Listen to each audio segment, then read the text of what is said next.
Wabarakatuh. Salam, Om Swastiastu, Namo Buddhaya, salam kebajikan, Rahayu. Kenalkan, salam ini salam khas Indonesia yang berasal dari 6 agama besar yang ada di sini. First of all, I'd like to introduce you that those greetings are typical greetings from the 6 religions in Indonesia. Para hadirin yang berbahagia, saya ingin membuka pidato saya dengan sebuah metafora yang dikemukakan oleh seorang pemikir sosial, Zygmunt Bauman, pada tahun 1996. Bauman menulis sebuah metafora bahwa globalisasi itu menghasilkan 2 jenis kelompok manusia dengan nasib yang sama sekali berbeda, yaitu turis dan gelandangan. Keduanya sama-sama bergerak, bermigrasi dalam globalisasi, tetapi dalam pengalaman yang sama sekali berbeda, bahkan bertentangan. Wisatawan adalah analogi untuk orang kaya yang mengalami globalisasi sebagai libur yang menyenangkan. Sedangkan gelandangan adalah kaum miskin yang terlunta dalam globalisasi seperti para pengungsi dan pekerja migran. Mereka mengalami globalisasi dalam keadaan serba rawan dan serba rentan. Globalisasi adalah kekuatan transformatif yang mendorong perubahan mendasar dan struktural di bidang sosial, ekonomi, politik, budaya, ekologi, dan militer. Ia menginterupsi hubungan internal dan eksternal tiap bangsa secara besar-besaran.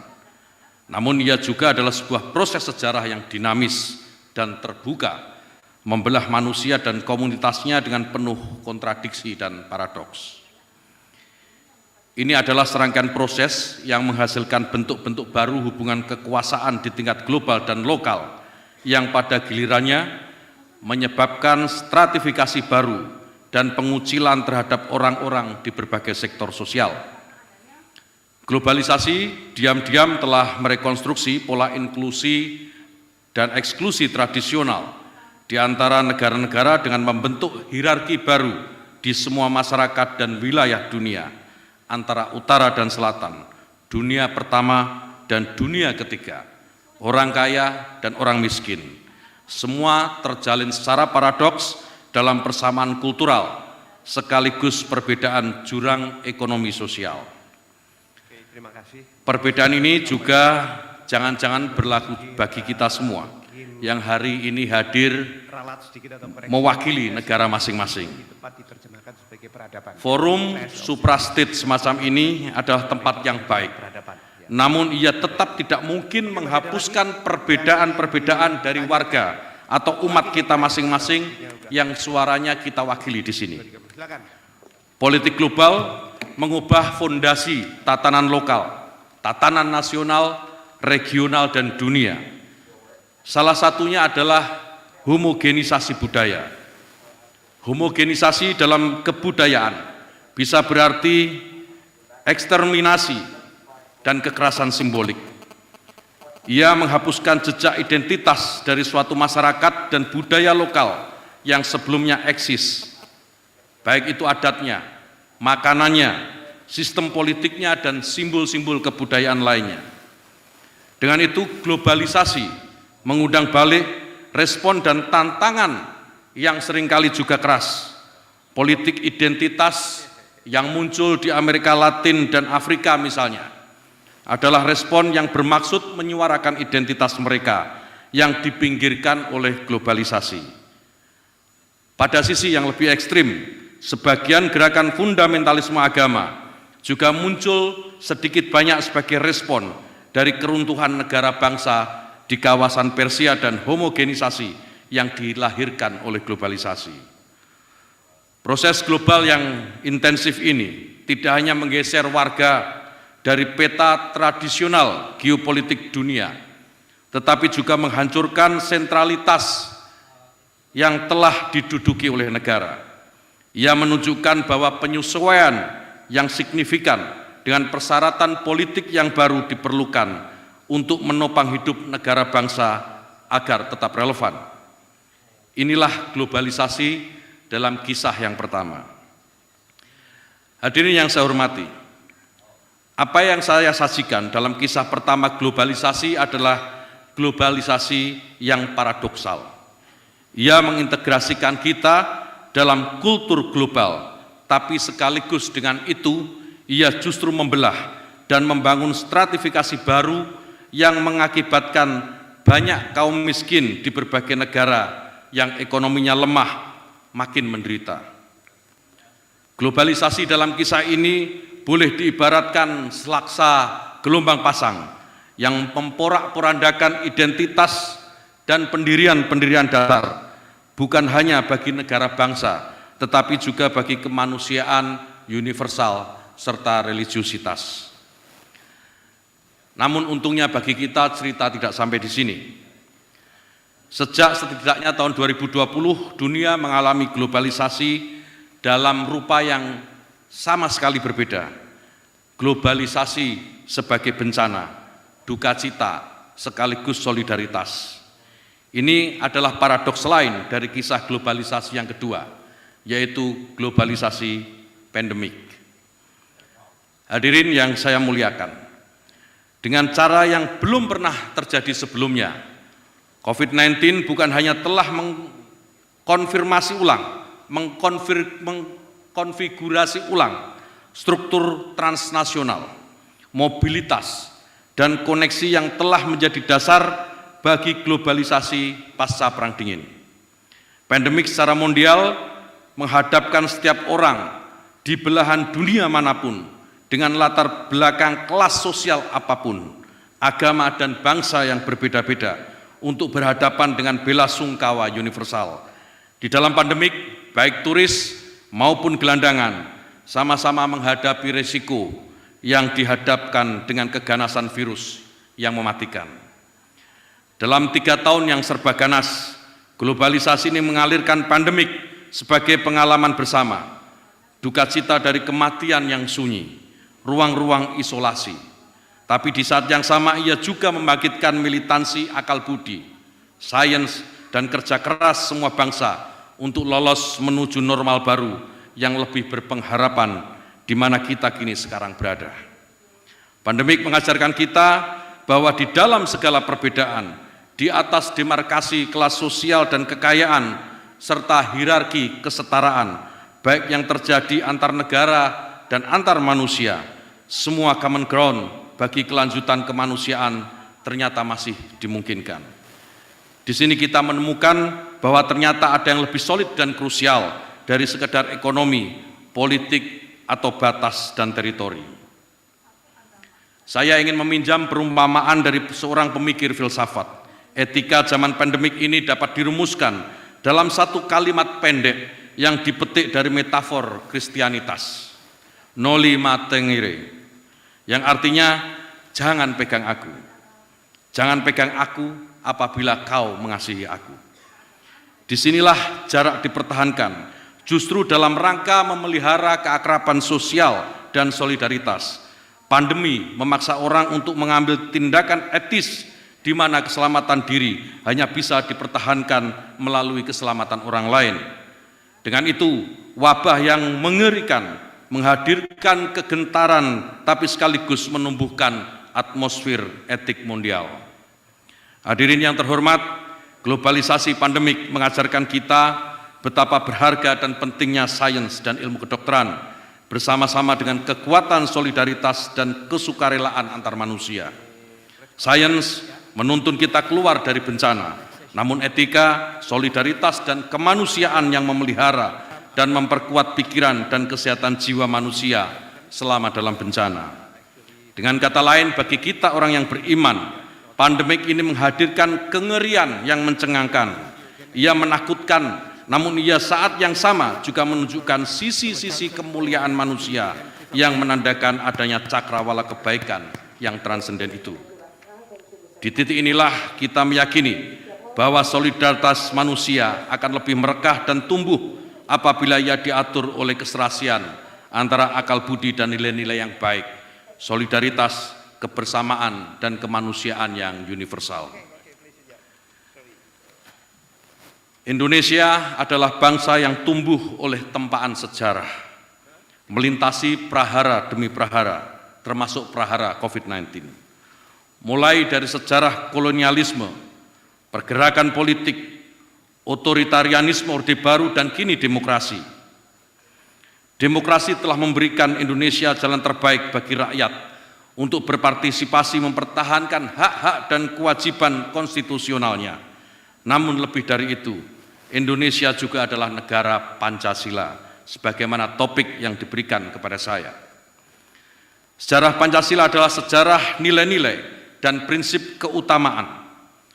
Tanggal 1 Juni 1945 di depan sidang Dokuritsu Zunbi Soyakai yang dalam bahasa Indonesia diterjemahkan menjadi Badan untuk Menyelidiki Usaha-usaha Persiapan Kemerdekaan atau disingkat BPUPK, Soekarno membacakan pemandangan umum mengenai bentuk negara Indonesia. Dalam pidatonya, Soekarno merumuskan 5 prinsip sebagai dasar dari Statsire Indonesia, yaitu yang pertama, kebangsaan Indonesia, kedua, internasionalisme atau pri kemanusiaan, ketiga, mufakat atau demokrasi, keempat, kesejahteraan sosial, dan kelima, bertakwa kepada Tuhan Yang Maha Esa. Sejak disahkannya pembukaan dan batang tubuh Undang-Undang Dasar 1945 dalam sidang Panitia Persiapan Kemerdekaan Indonesia tanggal 18 Agustus 1945, Pancasila ditetapkan sebagai dasar negara Republik Indonesia. 5 prinsip yang diajukan Soekarno itu sebagai dasar negara diubah dengan urutan sebagai berikut. Yang pertama, ketuhanan Yang Maha Esa. Kedua, kemanusiaan yang adil dan beradab. Ketiga, persatuan Indonesia. Keempat, kerakyatan yang dipimpin oleh hikmat kebijaksanaan dalam permusyawaratan perwakilan. Kelima, keadilan sosial bagi seluruh rakyat Indonesia. Ini adalah jalan damai dari keinginan sekaligus kebesaran hati kelompok Islam sebagai mayoritas dengan merelakan 7 kata yang sebelumnya menyertai sila ketuhanan Yang Maha Esa untuk dihapus. 7 kata itu dengan kewajiban menjalankan syariat Islam bagi pemeluk-pemeluknya. Pilihan ini juga disebut sebagai upaya menyelamatkan Indonesia untuk tidak menjadi negara sekuler sebagaimana kekhawatiran kelompok nasionalis pada waktu itu. Pada momen itu dapat juga dilihat bagaimana Soekarno menempatkan dasar negara sekaligus sebagai sebuah filsafat dan ideologi. Dengan itu, Pancasila ditetapkan paling tidak untuk memenuhi 2 fungsi, yaitu yang pertama sebagai simbol mengukuhkan pendirian negara Republik yang merdeka. Di sini Pancasila berfungsi praktis dalam arti ia sengaja dipilih untuk menjamin suatu kesatuan dan integrasi politik yang bernama Republik Indonesia. Dengan itu, Pancasila diposisikan sebagai visi bersama bagi pencapaian tujuan negara bangsa yang diperjuangkan oleh Pancasila. Yang kedua, Pancasila juga dikukuhkan sebagai wawasan politik atau dasar negara. Ini nampak dari konstruksi Soekarno yang secara eksplisit mengkomparasikan Pancasila secara setara dengan filsafat dan ideologi-ideologi lain seperti Marxisme, liberalisme, dan Sanminjui. Namun demikian, lepas dari retorika Soekarno, Pancasila bukanlah suatu ideologi politik partikular yang tertutup dan sistematis total sebagaimana Marxisme maupun liberalisme. Soekarno sendiri lebih menekankan fungsi implisit Pancasila sebagai sign of unity untuk Republik yang merdeka. Dalam rumusan lain, Profesor Muhammad Hatta, Wakil Presiden pertama Republik Indonesia, sekaligus proklamator bersama Soekarno, mengatakan bahwa Pancasila mengandung 2 fundamen, yaitu fundamen moral, sila pertama dan kedua, dan fundamen politik, sila ketiga, keempat, dan kelima. Dengan itu, apabila kita tafsirkan dalam kerangka politik kewargaan, negara Pancasila dapat dipahami sebagai negara yang mendorong rakyatnya hidup berdasarkan prinsip-prinsip moral berketuhanan dan berkemanusiaan, dan prinsip-prinsip politik, menjaga persatuan, berdemokrasi, dan menjunjung keadilan sosial. Saya berkeyakinan bahwa prinsip-prinsip Pancasila bersifat by default dalam alam pikiran dan perilaku orang Indonesia. Ia menyediakan sarana retrospektif yang dibutuhkan, terutama di saat orang Indonesia secara kolektif menghadapi persoalan-persoalan besar yang dihadirkan oleh sejarah dan zamannya. Dari segi ini saya berpandangan bahwa sejauh ia hidup dalam perilaku kewargaan, maka Pancasila akan lebih tumbuh justru melalui mekanisme implisitnya, bukan melalui mekanisme eksplisit yang serba verbal. Pengalaman Indonesia di bawah Orde Baru menunjukkan bahwa eksplisitasi Pancasila yang berlebih-lebihan hanya membuat ia jauh dari hati sanubari rakyat. Sebaliknya, dorongan yang lebih nyata kepada solidaritas, kemanusiaan, rasa persatuan justru mendorong Pancasila merekah dalam tindakan. Pengalaman pandemi di Indonesia membuktikan ini secara gamblang. Tanpa partisipasi sukarela rakyat, tanpa solidaritas dan rasa persatuan, tanpa kemanusiaan dan kehendak untuk adil, rasanya sulit Indonesia bisa mengatasi krisis demi krisis serta globalisasi pandemi dengan baik.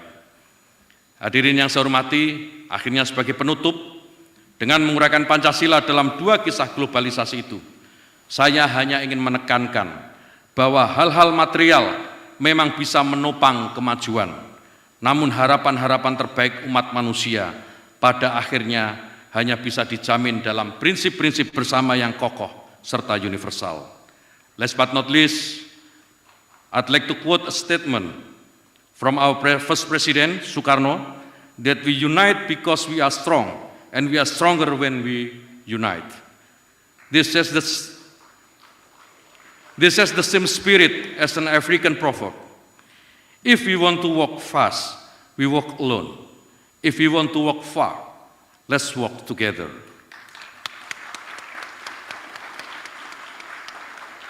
In my words, working together is much better than crawling alone. Thank you for your kind attention. Allahumma fiq lakum thoriq. Assalamualaikum warahmatullahi wabarakatuh.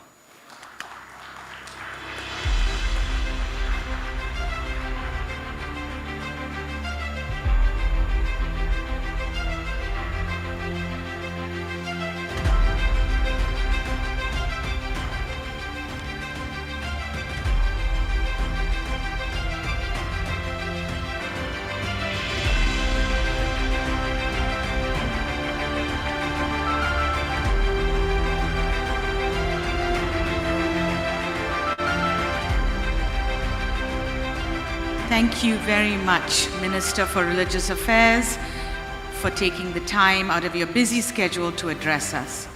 Ladies and gentlemen, it is my great privilege and honor to introduce today's keynote speaker for this session. The keynote speaker for today is Professor Marianne Glendon of Harvard Law School in America. The title of her talk is The Quest for Shared Civilizational Values. Professor Glendon's bio is very long, and with great difficulty, we have shortened it, and I will read a few lines. Marianne Glendon is Learned Hand Professor of Law, Emerita at Harvard University, and a former U.S. Ambassador to the Holy See. She writes in the fields of human rights, comparative law, and political theory. Glendon chaired the U.S. State Department Commission on Unalienable Rights between 2019 and 2020, and served as a member of the Commission on International Religious Freedom between 2012 and 2016. And she is also the U.S. President's. She is also on the U.S. President's. Was also on the U.S. President's Council on Bioethics between 2001 and 2004. She received the National Humanities Medal in 2006. In 1991, she was elected to the American Academy of Arts and Sciences. She was president of the Pontifical Academy of Social Sciences from 2003 to 2013, and a member of the Board of Supervisors of the Institute of Religious Works, also known as the Vatican Bank, from 2013 to 2018. And she has also represented the Holy See at various conferences, including the 1995 UN Women's Conference in Beijing, where she headed the Vatican delegation. Please let us put our hands together and welcome Professor Marianne Glendon.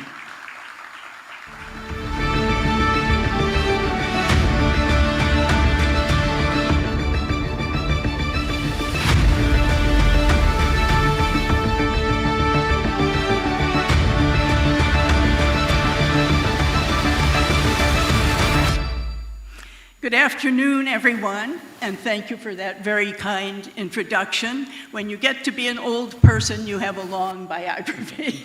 Sorry.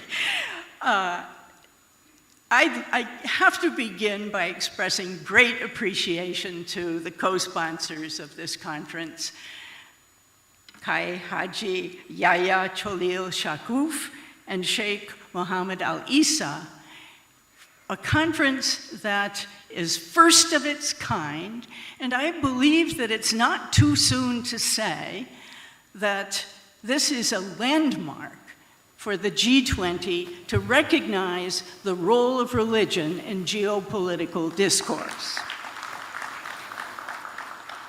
In fact, someday we might look back on this as a historic event, a kind of turning point that will always be associated with Indonesia and the philosophy of Pancasila. Not surprisingly, like any new idea, the idea of an R20 summit has caused a certain amount of puzzlement in some quarters. And so we hear questions like these. What's religion got to do with the aims of the G20 for global economic stability and sustainable growth? Or how can religion foster stability when it's so often been a divisive element? Or how can we even talk about shared values when there is so much cultural and religious diversity in the world? And all of those kinds of questions will be very much in the background of our panel's discussion today. Difficult topics are ahead of us. How to deal with historical grievances, how can universal principles be reconciled with cultural diversity, and how can one assure that religion will be a source of social harmony rather than a source of problems in years to come. Now, since I've been asked to offer a few thoughts about the challenge of identifying shared values, I'd like to propose examining that topic from three angles: looking around, looking back, and looking forward. And by looking around, I simply mean trying to take stock of the obstacles that confront any effort to identify and affirm shared values. By looking back, I mean asking if there's anything that we might learn from a similar effort that was undertaken 75 years ago in the early days of the United Nations. And by looking ahead, I mean asking ourselves what religious leaders and scholars can do to help assure that religion will help promote human flourishing rather than division and conflict. So when we look around, we don't have to look far to see that one of the greatest challenges ahead is the belief of many people, including many very influential people, that religion is outdated, obsolete, irrelevant, and even an obstacle to peace and social stability. What can we say to people who hold those beliefs? Of course, what we can say depends very much on what our interlocutor is able or willing to hear, but I would like to suggest that one way to get the attention of at least some international policymakers might be to point out to them that every single one of the goals of the G20, every one of its aspirations, is currently threatened by a grave environmental crisis. And no, I do not mean the well-known threats to our natural habitat. I'm speaking of another crisis that is less well recognized and entirely man-made. I'm speaking of a crisis in our social environments. And the signs of that crisis are all around us. They're in the fraying of the intricate webs of customs and understandings on which the success of every program, every policy ultimately depends. They're in the deterioration of the small structures of civil society where those customs and understandings are formed. And those small structures, families, schools, religious groups, other kinds of groups, those structures are the seedbeds, the nurseries of the qualities of character and competence that every healthy society requires in its citizens and statespersons. And it's at that very basic level that the world's great culture-forming religions have a vital role to play. Of particular relevance to the goals of the G20 is the fact that globalization, along with its many benefits, including bringing people closer together, globalization also has powerful effects on those little social environments. In fact, globalization has the potential to uproot cultures at a pace never seen before. As one longtime observer has pointed out, you can't build an emerging society if you are simultaneously destroying the cultural foundations that cement that society and give it the confidence and cohesion that it needs in order to confront and act properly with the world. And without a sustainable culture, there can be no sustainable globalization. Now, if that's correct, and I believe it is, it's hard to see how the benefits of globalization can be maximized without taking religion seriously.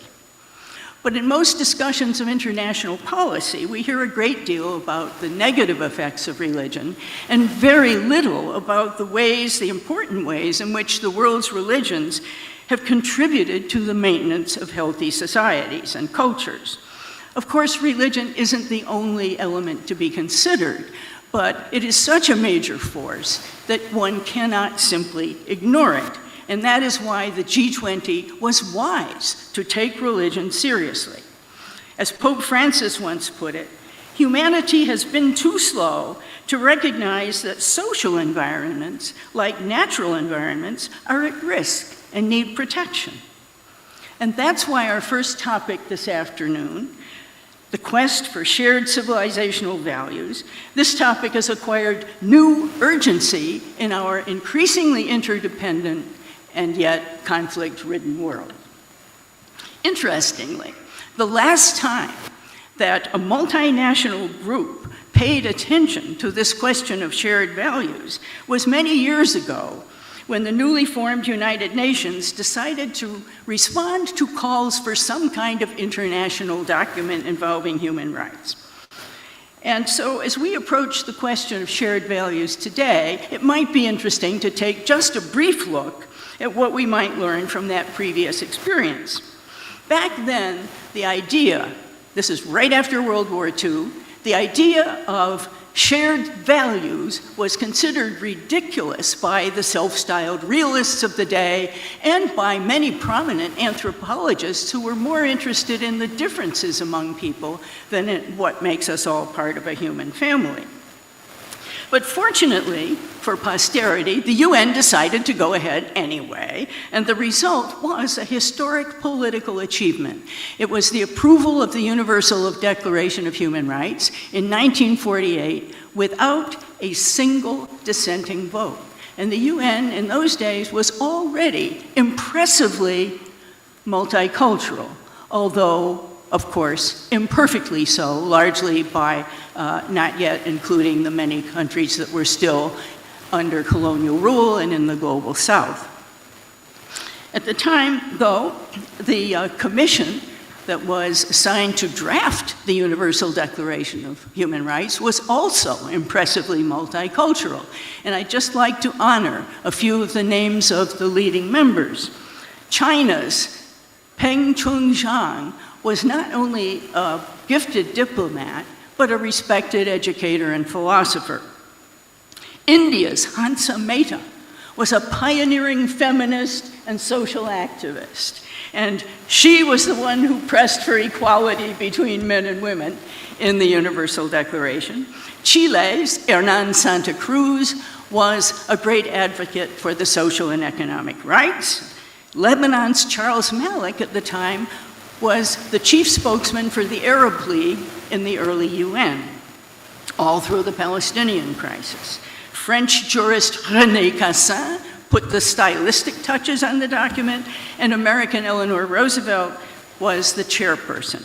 Now, the Declaration itself was not a legally binding document, but what made it a historic achievement was that it was an official consensus that some things are so terrible that no one, or virtually no one, will openly approve them or admit they approve them. And some things are so good that virtually no one will openly oppose them or admit they oppose them.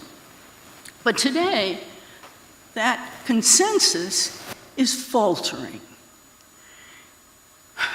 Memories of the terrible wars of the early part of the 20th century are fading, and the ethnic strife and conflicts that have followed, regional and ethnic strife and conflicts, have impaired the sense of a single human family.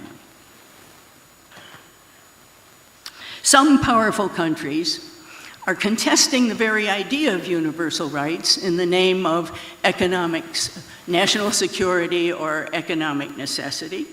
Some Western groups are using the language of human rights to promote ideas that are not widely accepted in other parts of the world, and often not even in their own countries. The time seems right, therefore, for a new and even more broad-based effort to identify and affirm shared civilizational values. And as this R20 takes up that challenge, it might be helpful to recall two conclusions that were reached by the framers of the UDHR. One was that the number of principles that people of vastly different cultures will recognize as universal is relatively modest. Not everything can be a universal human right. And second, that universality of principles does not mean uniformity in their application. I think that is a point where it's a place where the world religions have something to teach international policymakers, especially the kind of policymakers that prefer top-down solutions to problems. The world's religions have always understood, better than international policymakers, that a common set of principles can be brought to life, and indeed can only be brought to life, in different societies in a legitimate variety of ways, so long as no core principle is completely ignored. But here's the problem. It's one thing to identify shared principles, and quite another to bring those principles to life in concrete situations. And that's the real challenge.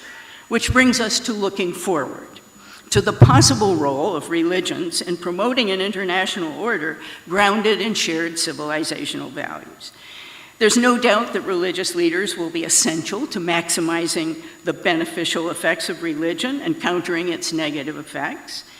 But it must be admitted, and that's why we're all here at this particular session, it must be admitted that there are formidable obstacles to that effort.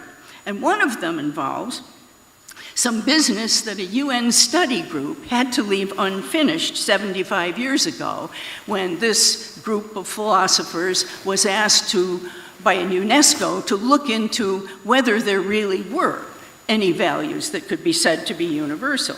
And they solicited the views of religious leaders and political figures around the world, and they reported yes, there are some practical ideas about decent human conduct that are indeed widely shared. But then they added an important warning. They said, those practical ideas rest on principles that are somewhat different from place to place, different ideas about human nature and about nature itself. As one of the members of that UNESCO commission, the French philosopher Jacques Maritain said, yes, we agree on the rights so long as no one asks us why. So there's the challenge. So if the quest for shared values is to advance beyond where it was left back then, it will have to go beyond superficial agreement. It will require each tradition to look deeply into its own foundations. And like any other process of excavation, when you dig things up, sometimes there are uncomfortable discoveries. But that exercise can also lead to a fresh appreciation of deep truths that have long been obscured. Plato in the Republic gives us a wonderful analogy of a statue of the sea god Glaucus that was in the ocean for many years, and when they dredged it up, it was all crusted with shells and covered with seaweed, and it was only when all that debris was cleared away that you could see, as Plato tells us, the true and lasting features of the god. Now, something like that was experienced by the United States Commission on Unalienable Rights when we were asked in 2019 to see if the universal principles in the Universal Declaration could be grounded in our American political tradition. Our commission concluded that yes, that was possible, but along the way, we had to confront some very uncomfortable, troubling aspects of our own country's history. And similarly, in the Roman Catholic religion, as Pakyaya pointed out in his speech, in the Roman Catholic religion, the Second Vatican Council had to confront historic injustices committed in the name of Christianity. Now, as if all those challenges weren't enough, here's another one for religious leaders and scholars. They will have to educate their followers to reject the use of religion as a pretext for violence. They'll have to reject ideologies that manipulate religion for political purposes. And much will depend on whether secularist leaders can free their followers from prejudice against religion and get them to accept that religious voices have a place in public deliberations. So all in all, I think we must admit that anyone who looks at our program for this R20 meeting would probably say it looks very ambitious. And that means that many people will probably dismiss it as unrealistic, as many dismissed the post-World War II Human Rights Project as unrealistic at that time. Yet, that project proved that ideals are real as earth and water. And it's worth remembering, thank you. It's worth remembering that the men and women who held those ideals were not naive in their idealism. They had lived through 2 world wars, severe economic crises. They had seen human beings at their best as well as at their worst, and they took encouragement from the fact that while human beings are capable of great evils, they are also capable of imagining that there are better ways to live. And they were capable of putting their ideals into declarations and constitutions. And they were capable of orienting their conduct toward the ideals that they themselves had embraced. There's a sculpture outside the UN building in New York City. Perhaps some of you have seen this remarkable sculpture. It captures something of that idealism tempered with realism. It's an enormous sphere of burnished bronze. It's beautiful. It suggests a globe. And, oh, there it is. There it is. If you look back there, you'll see it. It's an enormous sphere of burnished bronze. It suggests a globe, but it's cracked. And it's those imperfections cause the passerby to stop and wonder, is it cracked because it's defective? Is it cracked because of some terrible disaster? Or maybe it's cracked like an egg because something else has to emerge? And perhaps all of those things. But when you look into the cracks, you see that another brightly shining sphere is coming along, but that one is cracked too. Yet, there's a tremendous sense of potency, of dynamism, and of emergent possibilities. So I will close with this thought. Years from now, people not yet born will form opinions about our stewardship of the legacy that was handed down to us by men and women who were striving to bring standards of right out of the ashes of terrible wrongs. And someday, people who come after us will pass judgment on whether we enhanced or sustained that fragile inheritance. So let's take heart from the knowledge that this R20 shows that there are still many women and men in the world who are determined to make ideals real again. Thank you.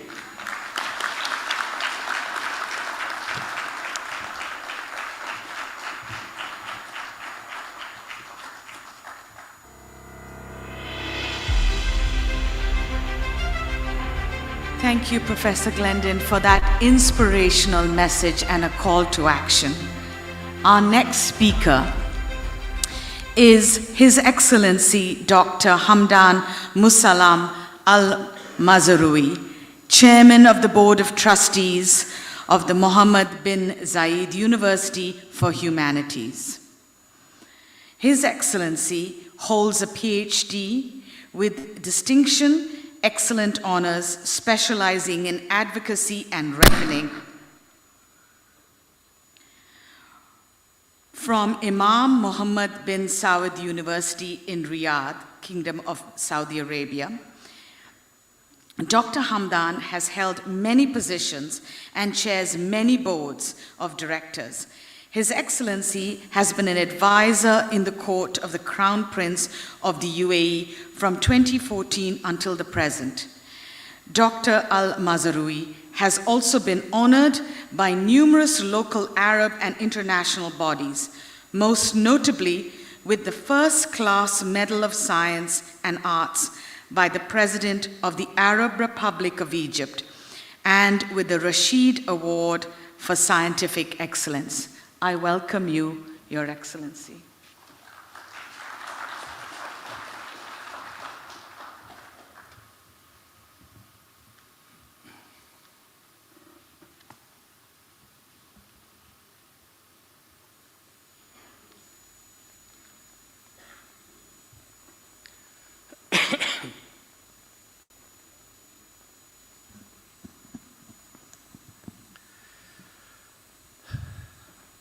بسم الله الرحمن الرحيم.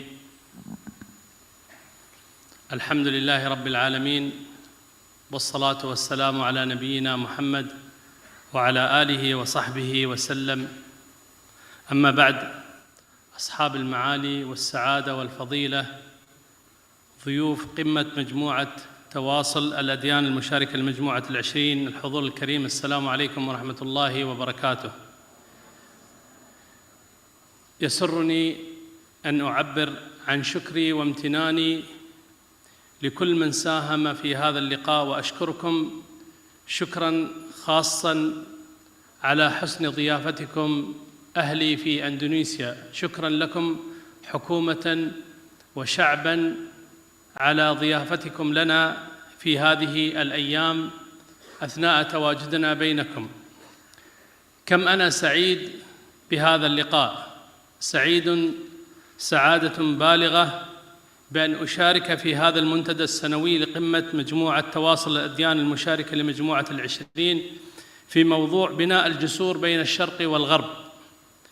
ذلك من أجل ترسيخ القواعد الرصينة لنظام عالمي مؤسس على القيم الأخلاقية والروحية المشتركة وبناء الصداقات المتينة بين جميع الأوطان والحضارات والأديان.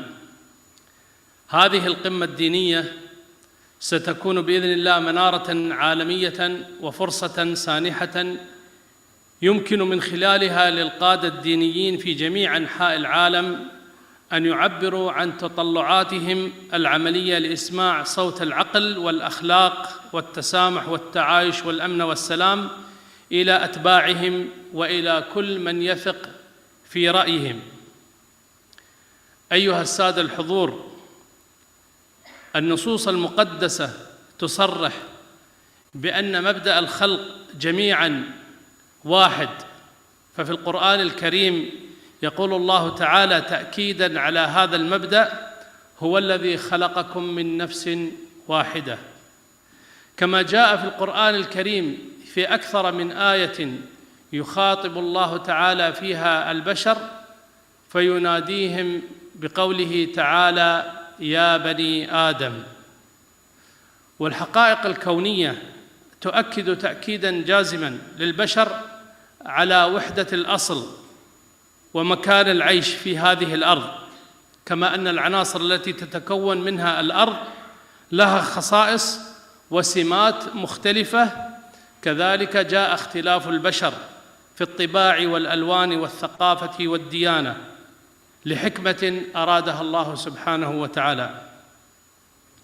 أيها السادة، الناس اليوم يختلفون عن بعضهم البعض في أشياء كثيرة، وهذا الاختلاف لا يجب أن يكون سبباً للخلاف، فهناك اختلاف بين البشر وهذا أمر فطري لا يمكن لنا أن نغيره ولا أن نبدله، ولكن هناك اختلاف وهناك خلاف.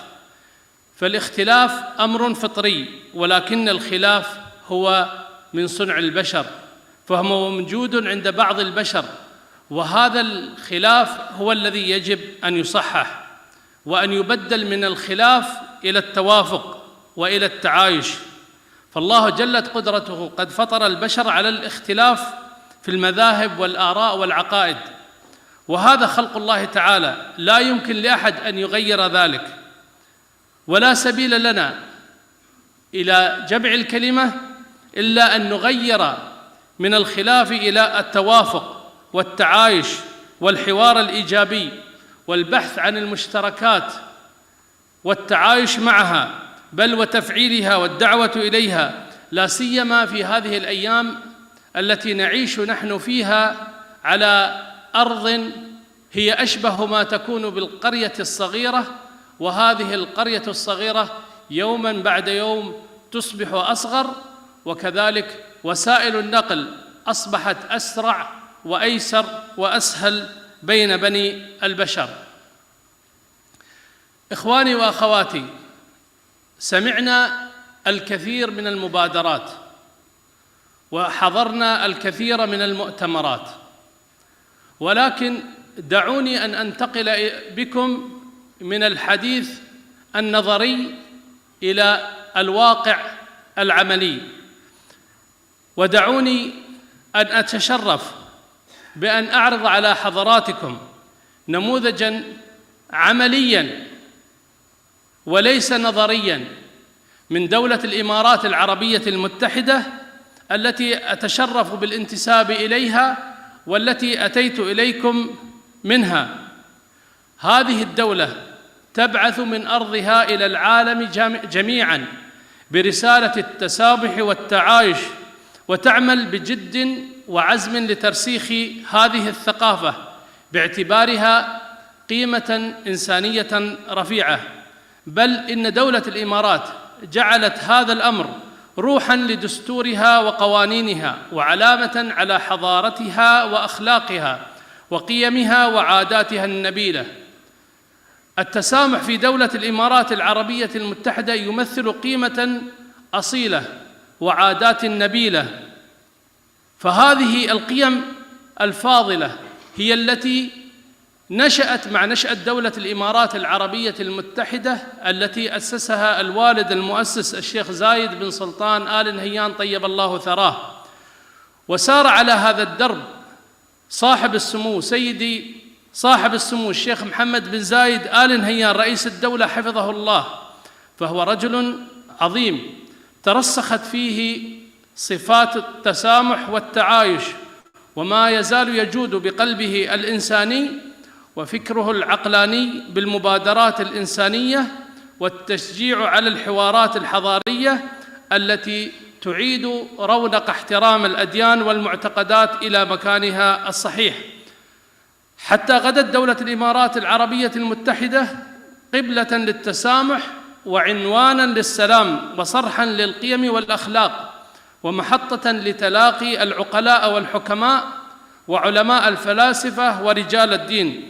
فلا عجب أن تحتضن دولة الإمارات العربية المتحدة في هذه الأيام على أرضها أكثر من 200 جنسية يعيشون بكل حب وود وتعايش وسلام وأمان. ولقد أطلقت دولة الإمارات العربية المتحدة الكثير من المبادرات التي تعني من شأن التسامح وتجعله قيمة راسخة، وكان من أهمها وثيقة الأخوة الإنسانية التي كانت من أجل السلام العالمي والعيش المشترك، والتي تم توقيعها في العاصمة الإماراتية أبو ظبي برعاية كريمة من سيدي صاحب السمو الشيخ محمد بن زايد آل نهيان رئيس الدولة حفظه الله، وبحضور شيخ الأزهر الدكتور أحمد الطيب وبابا الفاتيكان رئيس الكنيسة الكاثوليكية البابا فرانسيس في فبراير في عام 2019 ميلادياً. يعد توقيع هذه الوثيقة حدثاً تاريخياً في مسار التواصل بين الأديان، ونقلة فريدة في تاريخ الإنسانية يؤهلها للنهوض بالحوار إلى قيم التعارف، ويمكنها من خدمة الإنسان والأوطان وزرع بذور السلم ونشر ثقافة التسامح والوئام، ومد جسور الود والصداقة بين الشرق والغرب، وبناء مرحلة جديدة تقوم على التآخي الإنساني والاحترام المتبادل. كما أن دولة الإمارات العربية المتحدة خصصت عاماً في 2019 ميلادي وأسمته عام التسامح، وكذلك قامت بتجريم التكفير وسب الأديان من خلال إصدار قانون، وهذا القانون سمي قانون التمييز والكراهية، وكان ذلك في عام 2015، ويعد هذا القانون مميزاً لحماية الأديان من العنصرية ومن الغلو والعنف والتطرف. كما قامت دولة الإمارات تحقيقاً لهذا المبدأ بإنشاء وزارة التسامح في عام 2016، وزارة في حكومة دولة الإمارات تسمى وزارة التسامح، نعم، في 2016 تعمل ضمن إطار مؤسسي وحكومي لترسيخ ثقافة التسامح والعمل على حماية التنوع ونبذ التعصب. كما أنشأت في عام 2014 ميلادي منتدى أبو ظبي للسلم، ومن أهم منجزات هذا المنتدى إطلاق إعلان المواطنة الشاملة، وهو إعلان يهدف إلى وضع تصور مؤصل للمواطنة في الدولة الوطنية. وأطلق المنتدى في عام 2018 مبادرة حلف الفضيلة في واشنطن، وهو حلف يضم قيادات دينية من بيت العائلة الإبراهيمية، وهو أيضاً نقلة نوعية في مسار الشراكة والتعاون بين أديان العائلة الإبراهيمية على ترسيخ قيم التعايش والتعارف والمحبة. وقامت دولة الإمارات العربية المتحدة كذلك بتعزيز التسامح في مؤسساتها التعليمية من خلال إطلاق أول برنامج عالمي في تدريس طلاب الجامعات في مرحلة البكالوريوس والماجستير في المنطقة، يعنى بتخصص التسامح في جامعة محمد بن زايد للعلوم الإنسانية، والتي تتشرف بحمل اسم رجل الإنسانية والسلام سيدي صاحب السمو الشيخ محمد بن زايد آل نهيان رئيس الدولة حفظه الله، وسدد على طريق الخير خطاه. كما أن دولة الإمارات أيها السادة تمد يد العون والمساعدة إلى دول العالم دون تمييز أو تفريق بين الناس في أديانهم وأعراقهم وأشكالهم، وتتصدر دول العالم في قيمة المساهمات في الجانب الإنساني. كل هذه نماذج على خطوات عملية لترسيخ مفهوم التسامح والتعايش. فأسأل الله سبحانه وتعالى التوفيق لهذا المؤتمر ولكل الجهود المخلصة لخدمة الإنسانية في جميع أنحاء العالم خدمة لبني آدم. ربنا لا تؤاخذنا إن نسينا أو أخطأنا، ربنا لا تحملنا ما لا طاقة لنا به، ربنا تقبل منا إنك أنت السميع العليم، والحمد لله رب العالمين، والسلام عليكم ورحمة الله وبركاته.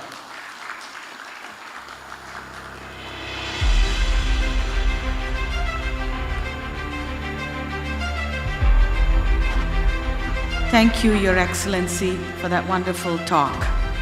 The next speaker on this panel is His Excellency Andres Pastrana. His Excellency Andres Pastrana is the President of the Centrist Democrat International.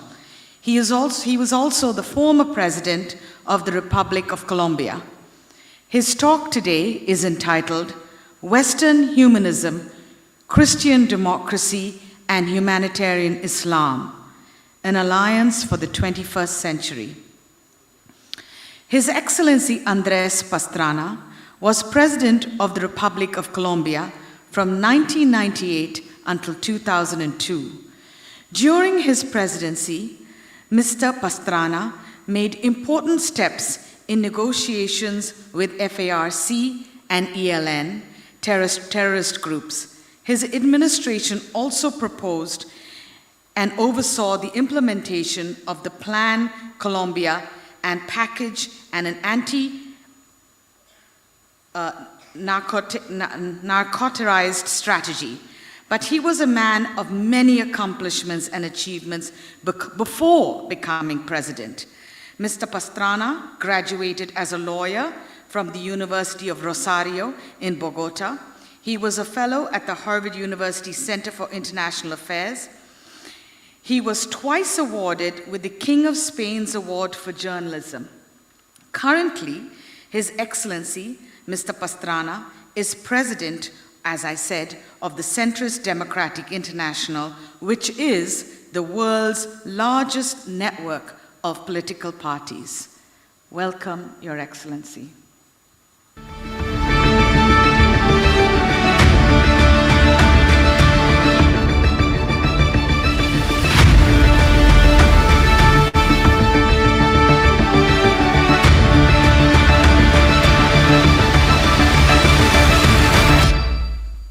Thank you very much. Excellencies, authorities, distinguished ladies and gentlemen, dear friends. Let me start my intervention by expressing on behalf of the Centrist Democrat International, the world's largest network of political parties which I have the honor to lead, our gratitude to the co-host of the G20 Religion Forum, the R20, Nalatul Ulama and the Muslim World League, for their kind invitation to participate in this significant event with our presence here today. We want to acknowledge the importance of the R20 Forum to promote the world's political and economic structure which share moral principles and spiritual values.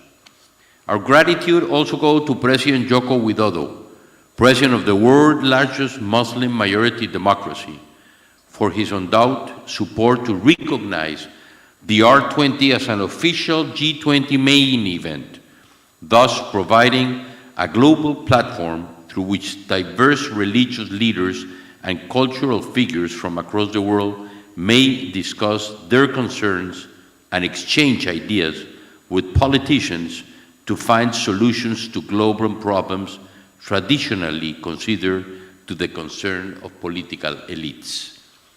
I would like to congratulate President Jokowi, as his people like to call him, for his leadership and clairvoyance, bringing these players into a new game board. It is indeed essential to the well-being of humanity that moral and ethical values weigh equally, with economic and political considerations in shaping public policy.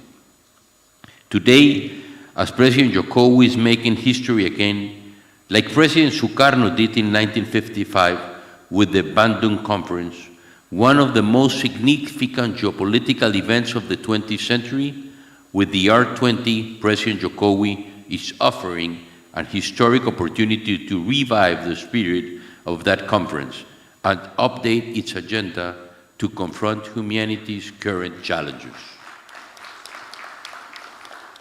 And today, under his leadership, Indonesia is also making history again by hosting the R20 like it did before with the Bandung Conference. Indonesia, a country founded upon the Pancasila philosophy and home to the humanitarian Islam movement, which embodies the collective wisdom of the country's multi-religious, pluralistic, and multi-ethnic civilization, and the noble values of Islam, including Rahmah, the universal love and compassion, inspires a strong sense of unity and social harmony under the national motto, oneness amid diversity, an extraordinary example for the world. And talking about history, please allow me to share a little piece of it with you.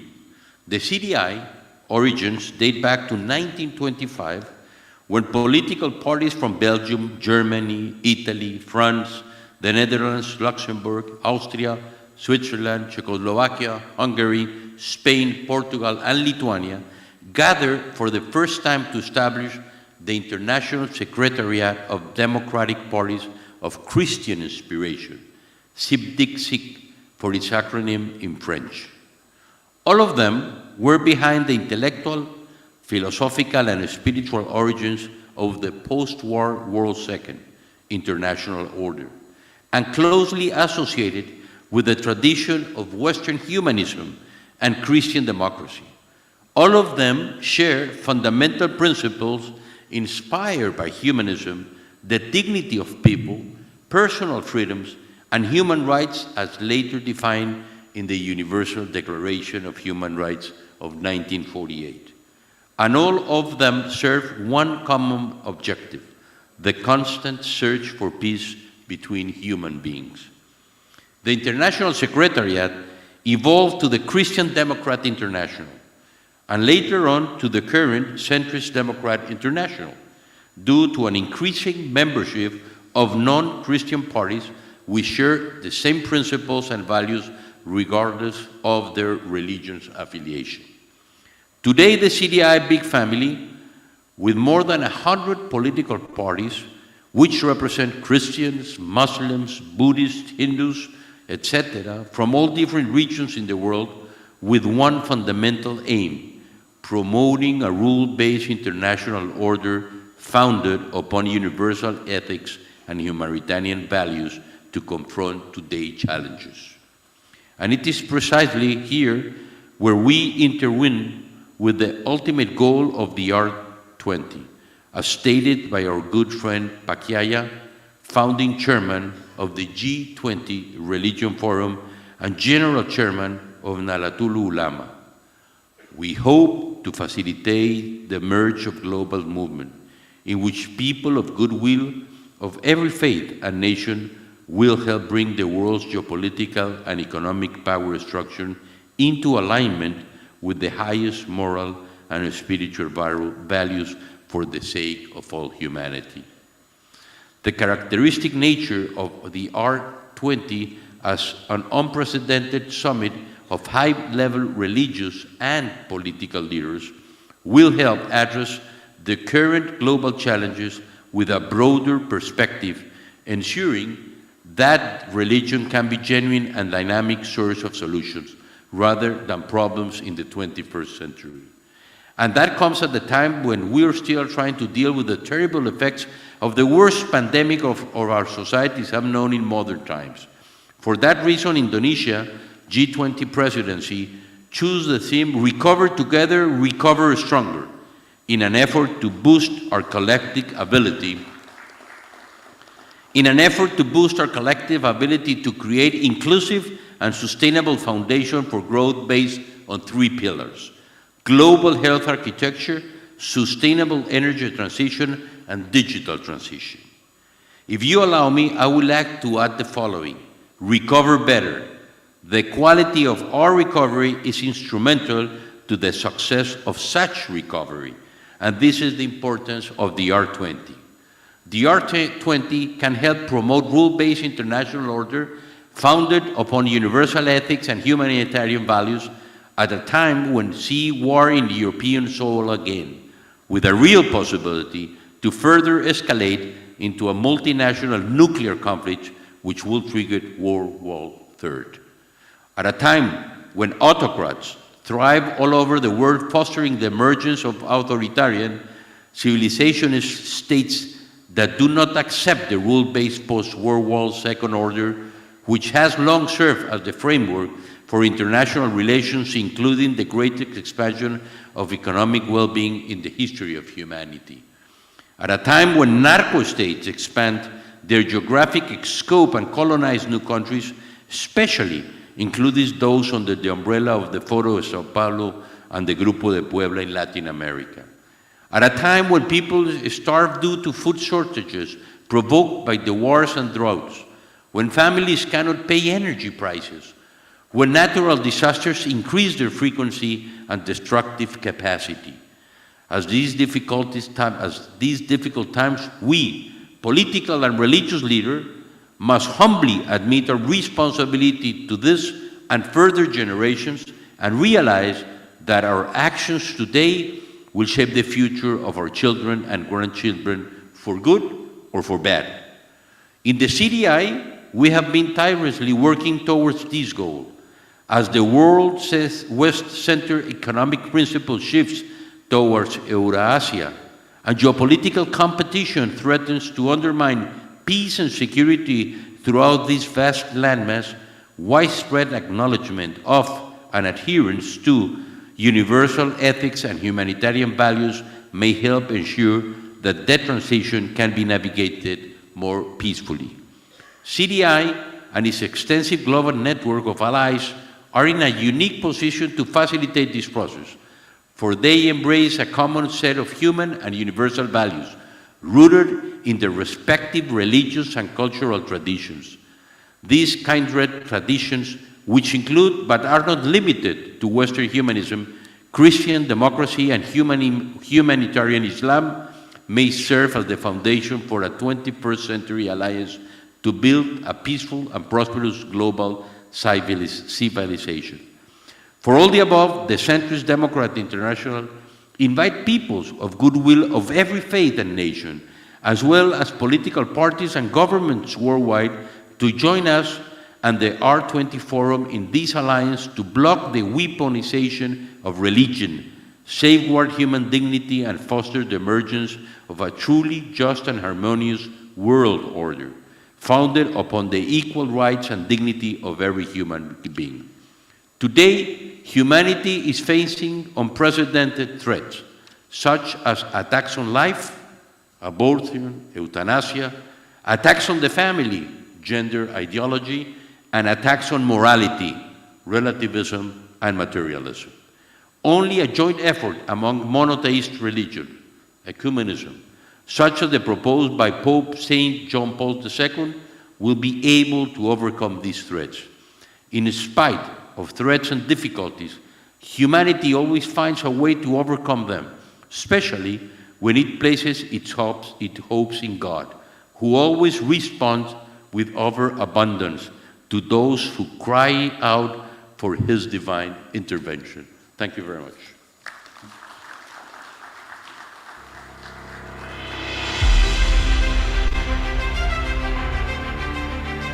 Thank you, Your Excellency. It's wonderful how all the talks complement each other so well, as if it were divinely ordained. It is, after all, the Religion 20.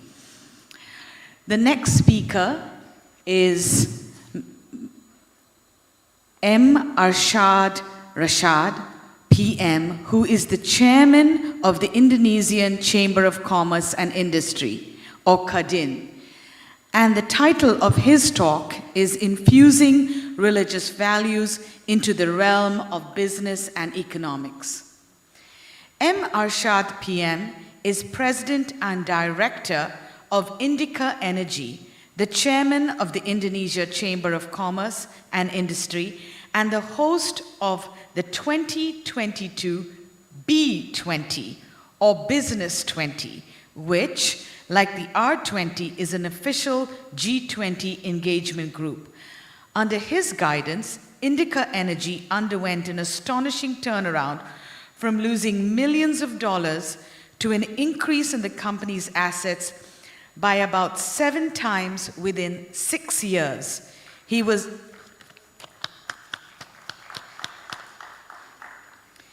was elected as the chair of the Indonesian Chamber of Commerce and Industry for the 2021 until 2026 period. Welcome, sir.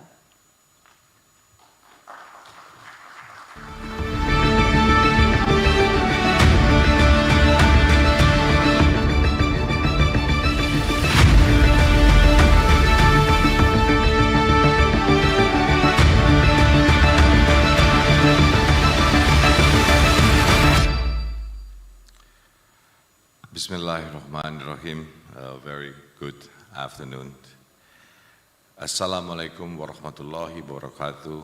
Shalom, salam sejahtera bagi kita semua. Om Swastiastu, Namo Buddhaya, salam kebajikan. Honorable guests, excellencies, and ladies and gentlemen. Today, I do believe history is being made as governments, religious institutions, civil society, and business actors have gathered to take concrete actions and fight against global challenges that affect everyone, regardless of race, religion, creed, or association. Before we move on, let me first introduce myself. My name is Arsjad, Rasjid, and I'm the chairman of the Indonesian Chamber of Commerce and Industry, the sole organizations mandated by the Indonesian law to represent the business community in Indonesia. And apart from that, we are also the host of the Business 20 engagement group of the G20. Today, I've been asked to speak on a topic that I really firmly believe in: how religious values are beneficial to spur inclusive economic growth. For religious believers, deep-rooted religious values are what move us, our core, our guiding principles of how we act and behave. It is more important now than ever to rely on and keep our values in check to address current global challenges. It's been 2 years since the pandemic began. Even though the Indonesian economy is recovering and growing at a rate of 5.4% in the second quarter of 2022, or this year, we still need to maintain vigilance as we are currently experiencing a fundamental shift in the global economy, as volatility, uncertainty, and climate crisis continue to worsen.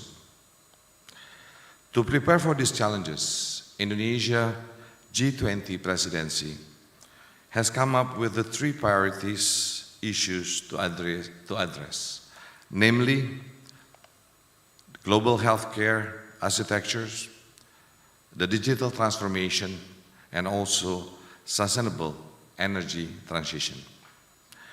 However, The striving for these ideals come with its own problems. For example,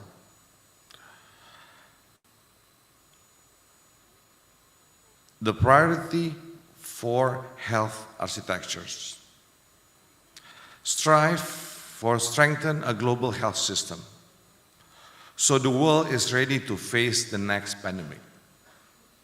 However, in reality, as we saw during the last pandemic, vaccine inequity is a real threat to realizing this goal. The rich had more capital to expedite research, manufacturing, and rolling out of vaccines, while poor economies were lagging and were left to survive on their own. On digital transformation and sustainable energy transition are a double-edged sword. First, it has the ability to empower millions of people through technology, but on the other hand, it will erode the necessities for a lot of jobs that are going to be replaced by machinery and automation. McKinsey latest report states that 30% of the global workers could be displaced by automation by the year 2030. The same goes for energy transition. For those who are currently working for the lucrative, extractive fossil economy, the green transition will render their expertise and skill obsolete due to the green economy. To address these issues inclusively, we must infuse the world's political and economic power structures with moral, spiritual, and religious values. Upon looking at many religions, the common threads for all religion is that it teaches compassion and love to humankind. For example, the golden rule exists in all major world religions. Christianity, for the entire law is fulfilled in keeping this one command: love your neighbor as yourself. In Buddhism, whatever is disagreeable to yourself, do not unto others. Islam, none of you will believe until you love for your brother what you love for yourself. Confucianism, do not do others what you do not want them to do to you. Hinduism, this is the sum of duty. Do not unto others which would cause you pain if done to you. As diverse and multi-religious country, Indonesia has developed a system of economic development and empowerment that infuses religious values. Traditional values such as, in Indonesia we call it gotong royong, inclusive collaboration, and Bhinneka Tunggal Ika, unity in diversity, are the core values for Indonesia and Indonesians. This concept is unique to us, and we must hold to it for equitable and just economic development. These values should inform our policy making, and solidarity is at the heart of our life experiences. These values enable us to move away from a growth at all costs model to a leave no one behind model. of the economy, and this acknowledging the just transition are indispensable tool in this shift. We are united in our affirmation that a move towards a sustainable future cannot be made at the expense of the poor and vulnerable. A just transition is thus about making sure that everyone affected can have their say. No one is left behind. By designing policies that do not introduce new hardship and deepen inequalities. To translate it to a global setting, I like to introduce the concept of 5 Ps. Peace, prosperity, people, planet, and partnership. An inclusive development framework. Peace, the prerequisite to any stability. Without peace, any other efforts are futile.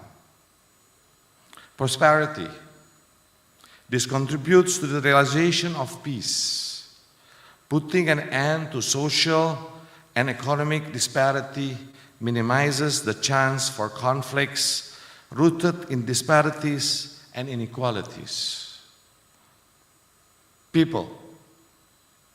People's development skills. The autonomy as individuals contribute to life satisfaction, economic development, and prosperity. Planet. Preservation of the planet ensures the longevity and health of the people. Partnership. Inclusive collaboration can expedite the global goal in achieving all the other Ps without leaving anyone behind. In this opportunity, I would like to ask this forum to first support and amplify the pressing need for global partnership and international solidarity. As the earth is one, but the world is not. Each country has shortcomings, especially emerging economies that run on limited resources. Efforts undertaken in isolation no longer work in the enormity and expense of the problems involved.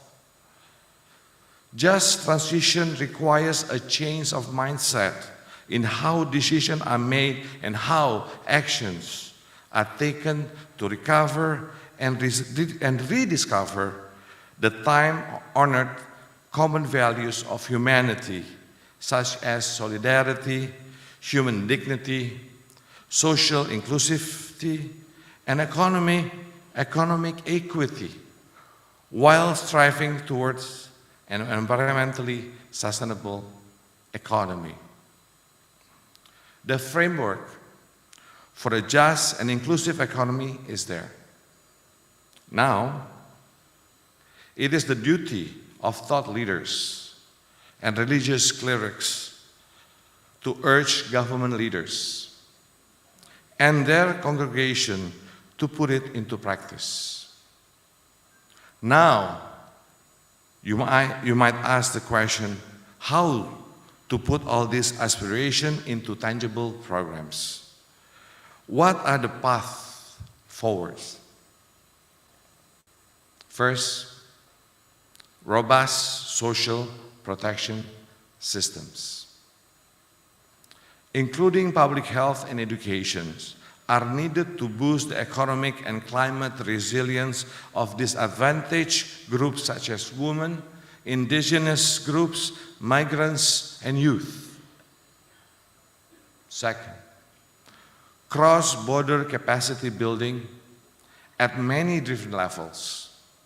In addition to the expanded access to public education and vocational training, efforts should target institutions from research organizations and think tanks where research and development should be fomented with sustainability in mind. To government bodies to strengthen the capacity to design, implement, and monitor just transition process or policies. Increase the frequency of North-South dialogues around the topic of global solidarity for the just transition to develop a cooperation framework in addressing the displacement as rich countries transition away from the fossil fuels. So the Global South can respond strategically to the impact of the transition. Financing for the development, the last but not least, which requires commitments from developed countries to support international development and climate financing in emerging economies. Lastly, I would like to say that the world needs more interfaith dialogue platforms, such as this R20.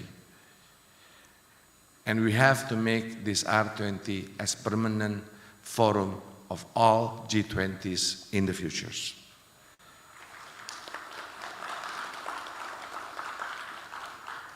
Why? It is because to realize inclusive economic growth and foster tolerance among religious devotees. Remember, the economy is not about metrics and valuations. It is about people's prosperity and the planet's continuity while maintaining world peace through forging global solidarity and partnership. Thank you very much. Wassalamualaikum warahmatullahi wabarakatuh.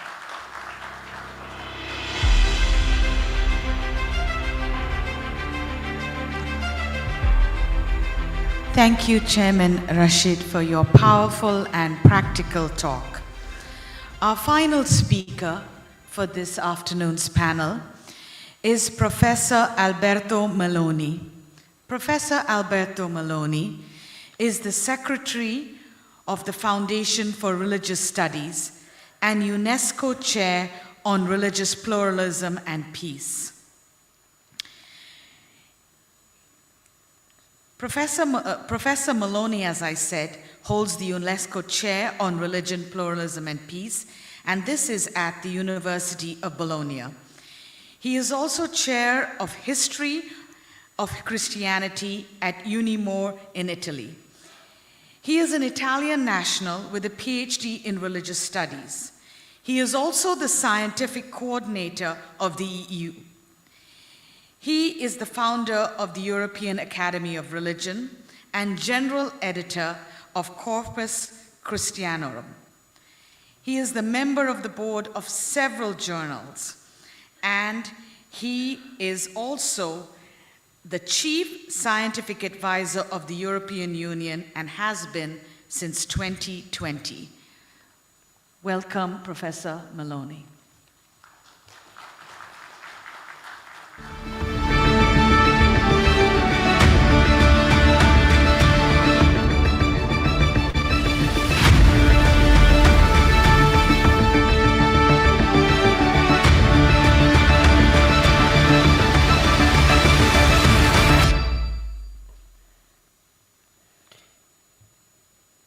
Thank you very much. Maybe I will. Okay.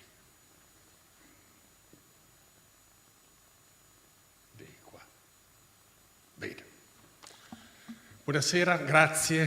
Thank you very much to all of you. Thank you to the government of Indonesia for hosting this R20. Last year from Bologna, we had handover with Pacchiaia of this event, President Mario Draghi, the President of the Italian Presidency, the Patriarch Bartholomew, Professor Prodi, David Sassoli, the late President of the European Parliament, Ronald Lauder, the President of the World Jewish Congress, and 600 authorities made this endeavor, and you are happy to see that our hope are fulfilled, and if the eye have been moved from the left to the right, becoming from if 20 and R 20. I will speak as a historian, and so I will set my argument from this point of view. I'm not a religious leader, I'm not a leader, and if I be religious enough will be decided in the last day, and I hope in the mercy of God for that. Interfaith dialogue is a crucial part of diplomatic, academic, international agendas with different genealogies and different goals. And it has become customary in the past 2 decades at least to use an argument concerning interfaith dialogue. It is an argument that peace is the true use of religion, violence is the abuse of religion. This is a truthful and noble approach controlled by public and growing consensus, thanks God, and capable to ensure a place to peace in our future. However, the historian must say that facts induce us to a certain prudence around that, because history is there to tell us that religious belief have an intact power of feeding violence or fostering peace. Of course, religion is not only the danger that humanity is facing. We know from the past experience that other ideologies has been part of the great danger, but religion are now in a crucial point, in a point that I call a religious climate change. We all know what is the climate change at the global level, but we also know that there is a change in the climate of religion. There is a global warming in temperature of religion. The ideology of purity, as President Macron called it in a recent strategic meeting in Rome, is feeding violent people and group, and the cynicism using money to fund religious war here and there in the world is not decreasing but growing. There is an indicator of violence that we are studying, that is the violence perpetrated in the places of prayer. We started in Bologna and Palermo to work on this because there is a point that already impressed me in the Bible. This is Viligelmo in Modena 12:10. That is the murder of Cain and Abel. That is there to say to us that in front of the altar, fraternity and fratricide starts together. And so we know that in our past history we have something that calls us from a common mourning, that is not only the violence perpetrated in the name of God by the abusers, but mostly the violence perpetrated in the places of prayer. Since 9 October 82, the date of a Palestinian attack to a Roman synagogue in which a boy of 2 years old, Stefano Taché, was killed, up to now, we have counted more than 2,000 of crimes with dozens of thousands of victims, and these victims demand to us a common mourning in order to be recalled and remembered as part of the tragedy and the hope that we bring into the international arena. To fight against the religious climate change and its consequence, the world needs goodwill, good leaders, good politics, good meetings, and I think also good research. And in this good research, the interfaith attitude and the inter-religious dialogue are a proper tool with, as used in the past, 2 instruments. One is the idea of seeking what unites as opposed to what divides us. Is the approach of Immanuel Kant, the Zum ewige Frieden, and it has produced the idea that religion are called to find ethical foundation to shared values. But for the people who speak Latin, values is a very dangerous word, because value is the price in money that you have to pay for something you buy. And so I prefer virtue, but this is the Latin paranoia, if you want. The other approach that is less used, it represented by an idea of Simone Weil in 1941. Each religion alone is true. That is to say, that at the moment that we are thinking on it, we must bring as much attention to bear on as if it were nothing else. It is in the same way each landscape, each picture, each poem, each artwork is alone beautiful.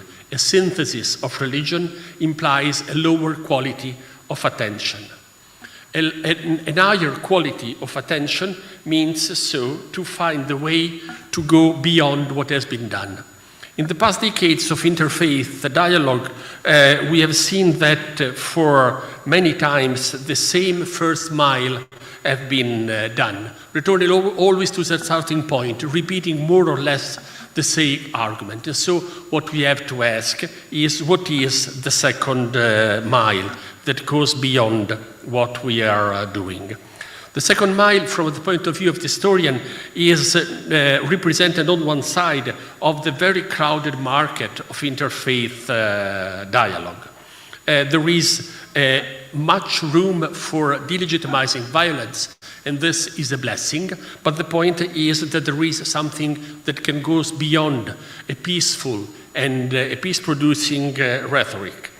There is a joke that they use in some of the conferences like this, that is that to have a conference in which people say that true lions are vegetarians is useless. Lions are not vegetarians, and the people of faith, the human being, for those who have read Augustine, are not vegetarians, are dangerous. And so to curb violence, you don't need to say that true lions are vegetarian. You need to reflect on the theological basis, on a historical basis, on a political basis. So you have to take a responsibility. There is a ceremony in the this is kind and double. Tiziana will go faster than expected. There is a ceremony in the rite of Shabbat that is named Avdallah. It's the moment separating the Shabbat from the profane time. It uses the same verb, separate, that is used in Genesis for the creation. In the creation, one of the separations that God makes is between the water below and the waters above. And there is an entire discussion in Talmudic wisdom and in patristic theology about what is keeping the waters above, and what is keeping the waters down. And they say, somebody says it is because they obey to the commandment of God, because they say that we're obliged to do this, and the other one says because God gave to them a responsibility. So what we have to work with is exactly this responsibility.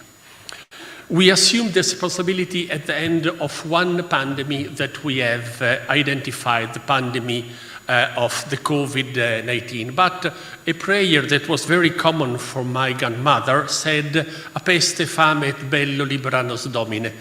From the war, the famine, and the pestilence, free us, O Lord. So in Qoheleth there is something talking about the healing. And even President Biden quoted it in the address of the victory of his president, a time to heal is coming. The problem is that in the Bible, the time to heal does not come after the time of pestilence. The time of heal, the time to heal, come after the time of killing. There is a time to kill and the time to heal. And so responsibility is to take very seriously what Cardinal Zuppi in Bologna calls the pandemic of war. What we have suggested is not, therefore, from Bologna to launch a campaign concerning values, but to launch a campaign concerning virtues. And we wrote a little parva carta that we delivered to the 20 leaders in the summit in Rome, a very short statement that is not based on the fact that we can find commonalities among commandments, but we will find commonalities about what we can engage with. Not you shall or you will, but we will. We will not kill each other, we will succor each other, we will forgive each other. Commitments that requires specific condition, but each potential may consider this as implementation. So what? 5 concluding sentences. If interreligious dialogue is the place in which religious leaders repeat a standard's opinion in their own words, it's destiny that this will be a useless effort. If theologies are asked to endorse the power of the most powerful ones, bringing their values among the other values, this will ignite rebellion. If religious pluralism is an easy sermon on fraternity to be kindly preached, it will never become a reality. If faith only serves to give motivational support to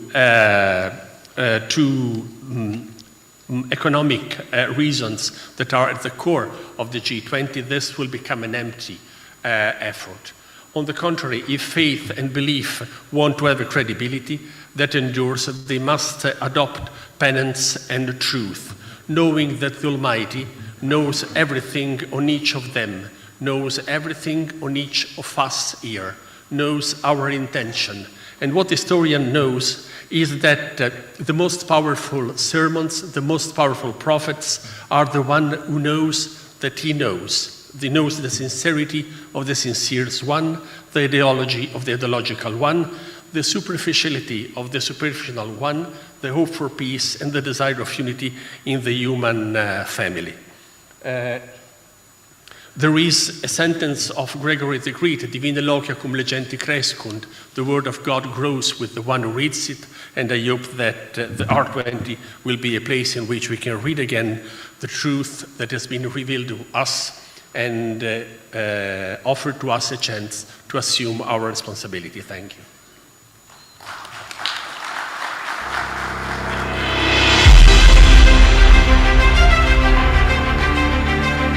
Thank you, Professor Maloney, for that wonderfully profound talk. Ladies and gentlemen, I would like you to join me to thank our panelists here for this excellent afternoon, and I would like to thank you as well for listening.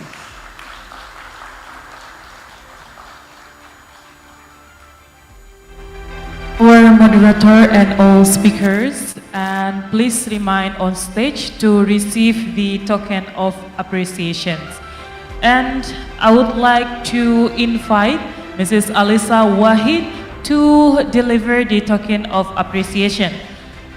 One more time, I would love to say to all speakers to remain on stage to receive the token of appreciation. For the first speaker, Ms. Alisa will be delivered to His Excellency Dr. Hamdan Musallam Al-Mazrouei as the Chairman of the Board of Trustees.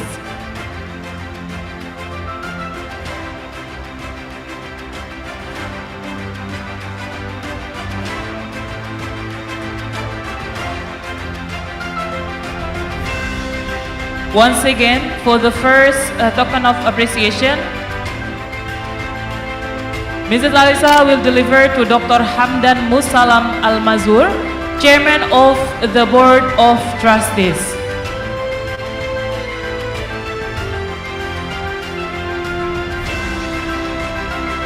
All right, Ms. Alisa again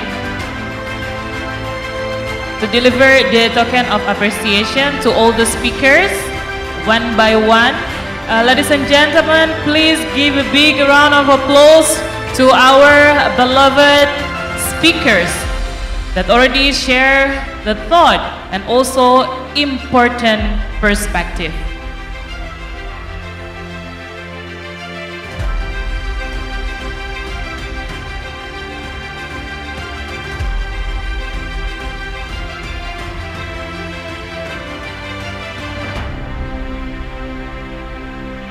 All right. For the last speaker,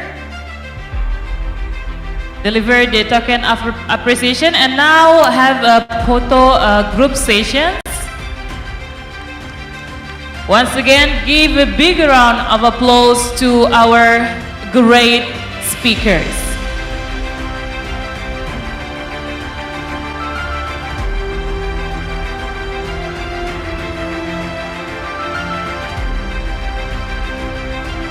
And now Mrs. Alisa also give the certificate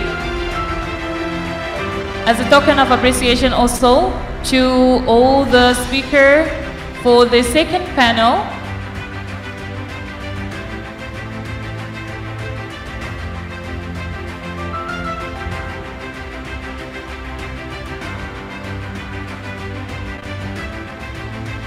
All right, now we have the group sessions, photo group sessions.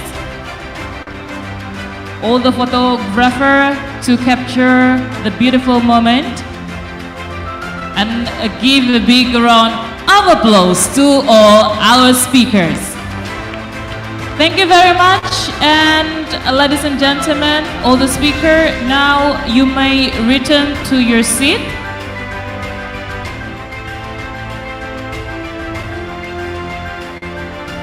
Now we give the floor to Mr. Timothy.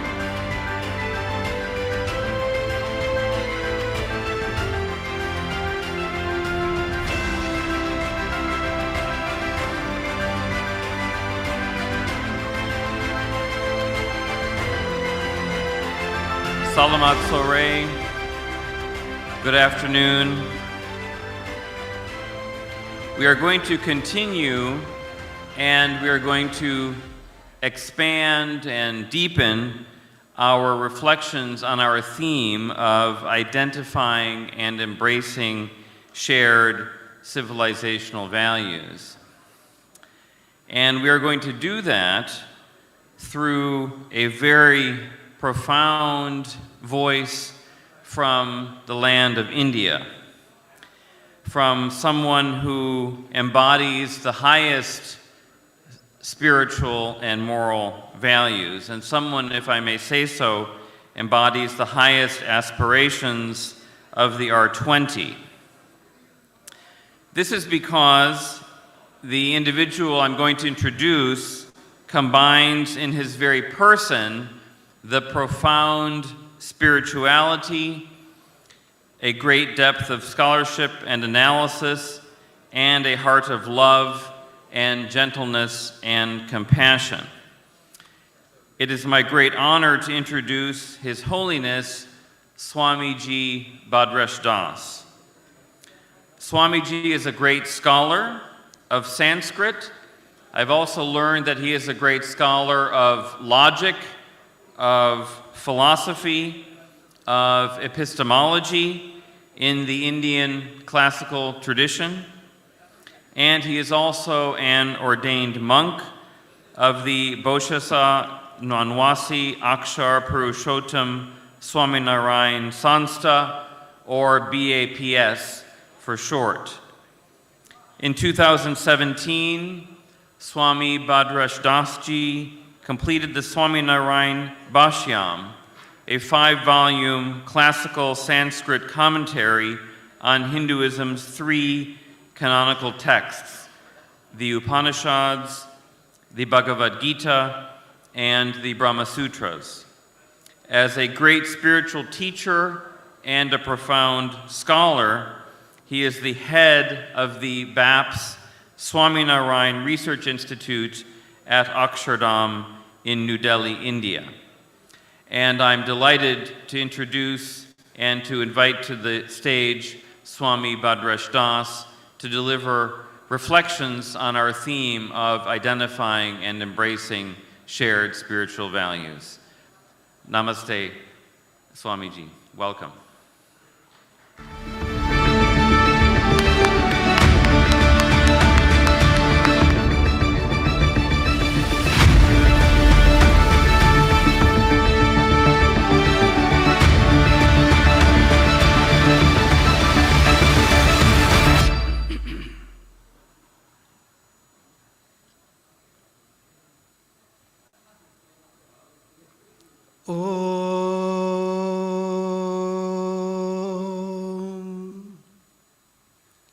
ईशावास्यमिदं सर्वं यत्किञ्च जगत्यां जगत् तेन त्यक्तेन भुञ्जिताः मा गृधः कस्य स्विद्धनम्. Everything and everyone within this entire creation is pervaded by the divine presence of God, our Creator. Rejoice in surrendering unto Him. It we all belong to Him. So covet not what is another's. Ishavasya Upanishad. Om Sahana Bhavatu Sahano Bhunaktu Sahaviryam Karvavahai Tejasvinavadhitamastu ma vidvisha vahai. Om Shanti Shanti Shanti. May we progress together. May we be nourished together. May we grow stronger together. May we excel together. May we never quarrel with one another. May there prevail peace, peace, and peace. Yajurveda. Om Aksharamaham Purushottamadaso'smi. May I attain the divine virtues of Akshar, the enlightened Guru, and serve Purushottama, God Supreme. Mahatah Anandasya Gauravasya cha Vishayoyam Yad iha Indonesia deshe Bali nagare Vinshati deshanam Shikhar Sammelane Sakala Vishwa Vidharana Prabhu Dharmopi Mahata Gauravena Sarva Jiva Hitavahataya Vichar Vishaye Samupasthapitaha Samadhutascha Nunam Dharmanuraginam Dharma Marmagnanam Dharmanusthana Parayananam Dharma Parirakshana Dharma Pariposhana Dharma Parivardhana Pravananam Sarva Dharma Samadhutatmanam Dharma Marma Mimamsakanam Dharma Samvadashilanam Dharma Gaurava Vivardhana Tatparanam Vivida Dharma Dhurandharanam Dharmo Rakshati Rakshitaha Iti Uktim Anvartham Kurvananam Yato Dharmas Tato Jayaha Iti Dharma Vibhava Shraddha Vibhushitanam Tatra Bhavatam Charaneshu Vaidika Sanatana Dharma Kinkaroyam Sadhu Bhadresha Dasaha Pranamanjalim Samarpayati Sarvebhyo Namo Namaha. Let's reach out to extend the circle of global harmony. Respected divine souls of this blessed earth, fellow pilgrims of peace and seekers of truth, my humble greetings to the divine presence within each and every one of you. My special appreciation also to Kyai Haji Yaha Cholil's Takaf, to Sheikh Mohamed bin Abdul Karim Alisa, and to the organizers for inviting me to address this esteemed summit. This R20 summit reminds me of the inspiring words spoken at the United Nations Millennium World Peace Summit in New York City. My Guru, His Holiness Pramukh Swami Maharaj, the fifth spiritual successor of Bhagwan Swaminarayan, and whose centennial birth anniversary is being celebrated this year. He shared a universal message for global peace and interfaith harmony. He said, at this hour in human history, we religious leaders should not dream of only one religion in the world, but dream a world where all religions are one and united. Unity in diversity is the lesson of life. This summit is another opportunity for celebrating such rich, multi-religious diversity. Friends, I wish to elaborate upon the value of diversity through two analogies. Number one, imagine a garden, a beautiful garden with flora and fauna of every species, creating a kaleidoscopic landscape, rich in assorted colors, fragrances, and songs. Now imagine the whole world is a garden, a beautiful, diverse garden, where every faith, culture, and race blooms in symbiotic harmony with each other. Upon arriving here in Indonesia, especially at this summit, I feel as if I am pleasantly strolling through a beautiful garden of religious and cultural diversity, just as I was in India.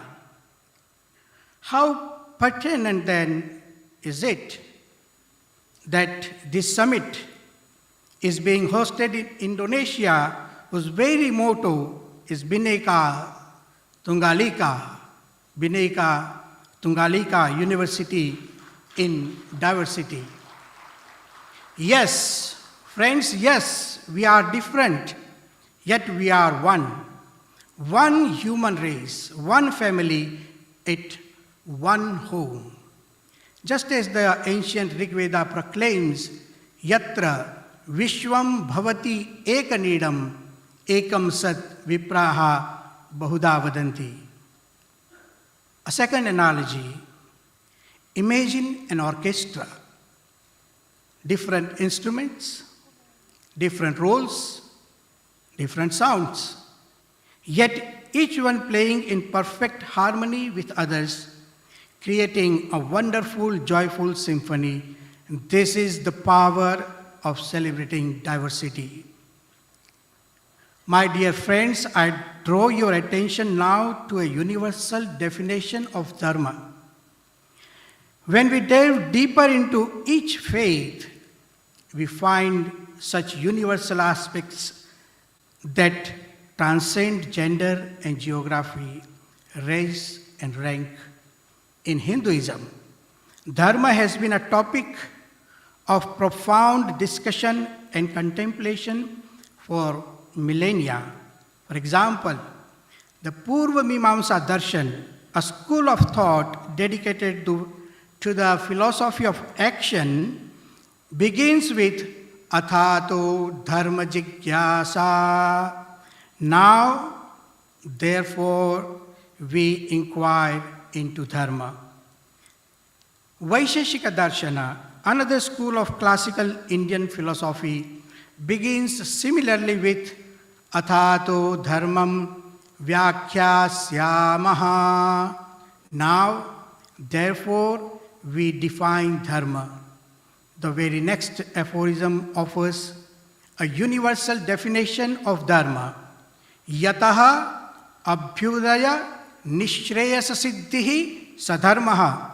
Dharma is that which elevates in this world and beyond. This is known as Sanatana Dharma or eternal dharma. Such a universal dharma for humans is rooted in universal human values, values such as peace, love, friendship, respect, and compassion. If we take each value in turn, peace in Hinduism is profusely exalted. Vedic prayers, such as the Shanthi part, invoke universal peace across all aspects of creation. They often conclude with the calling, Om Shantihi, Shantihi, Shantihi. Love is also emphasized as a defining quality of religion. His Holiness Pramukh Swami Maharaj used to say, Paraspar Priti Prasarave Te Dharma.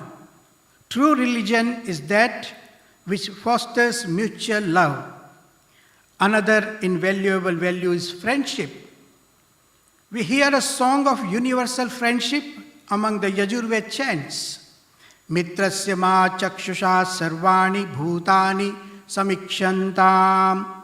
Mitrasyaham chakshusha sarvani bhutani samikshe. Mitrasya chakshusha samiksha mahe. May I see all beings with an eye of friendship. May all beings see me with an eye of friendship. May we all see each other with an eye of friendship. Avoiding violence and hatred are also essential for resolving conflict peacefully and fostering religious harmony. In chapter 12, Srimad Bhagavad Gita illuminates, they who hate no one and are friendly, forgiving, and compassionate to everyone are true devotees of God. Adveshta sarvabhutanam maitraha karuna evacha. Bhagavan Swaminarayan also propounded dharma as a grounded in noble conduct and inspired a fellowship that lived by such universal values. Friends, when empowered by these universal meanings and values of dharma, we too will be able to truly serve our own faith as well as global family of faiths. Because then we are able to accept the existence of other faiths. Because then we are able to accept the existence of other faiths, accept them as they are, without needing to discriminate or disparage. Because then there can be mutual respect among faiths, respect of human dignity and spiritual integrity, without inciting hurt or hate. Because then we can learn from one another, learn all that is good and noble, without ourselves feeling inadequate or insecure. Interfaith harmony does not require that one relinquish or relax one's faith, but rather that we grow stronger within it. And as we grow stronger in our own faith in God, we become more accepting of His loving, all-pervading presence in others. I thus wholeheartedly thank and commend the organizers of this groundbreaking summit for affording us this valuable opportunity to dialogue freely with each other, to learn from one another, to grow closer together. Together we are stronger. Together we move faster. Together we climb higher. I believe such meetings, not just large and grand, but also small and simple, play an integral role in facilitating dialogue, samvada, and fostering harmony. When conducted with noble intentions, with love, courage, and humility, such sincere dialogue can yield priceless rewards.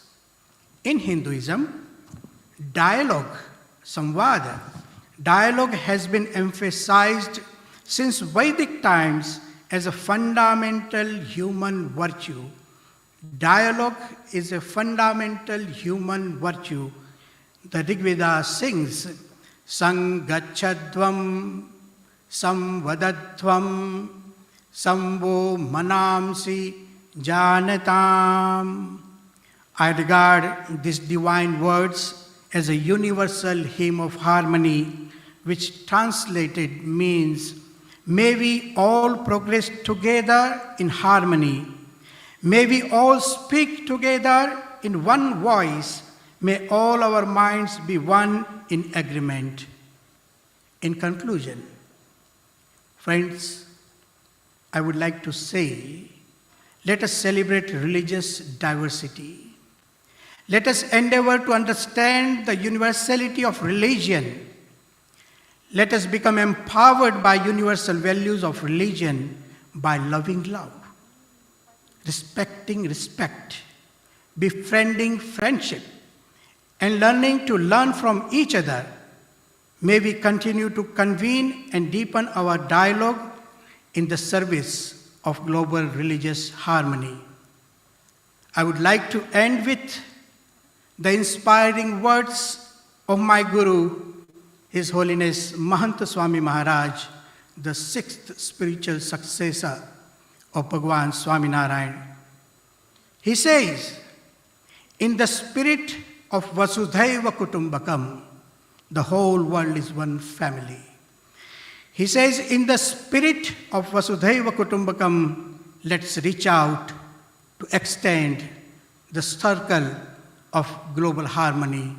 I repeat, let's reach out to extend the circle of global harmony. Bineka Tungalika, Bineka Tungalika, Om Shantihi, Shantihi, Shantihi. Thank you.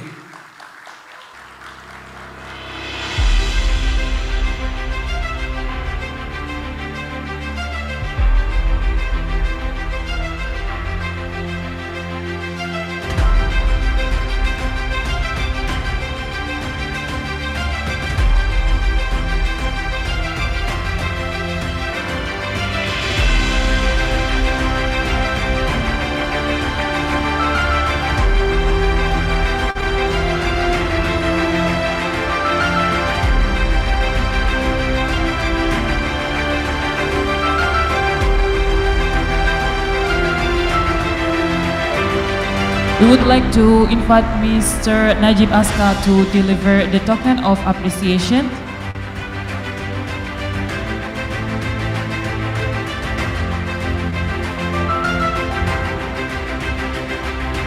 Again, I would like to invite Mr. Ubaidillah to give the token of appreciation.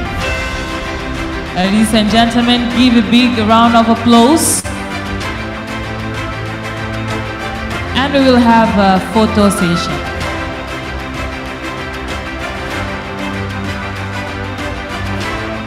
And also give the certificate.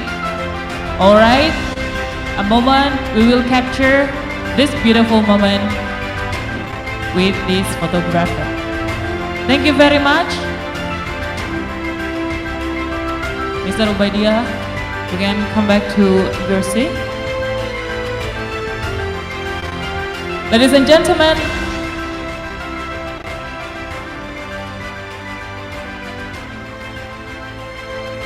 we will continue to the next session with the keynote address. Let us welcome our Bishop Bashar Matiwarda, Glendon Catholic Church.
Assalamu alaikum wa rahmatullahi wa barakatuh.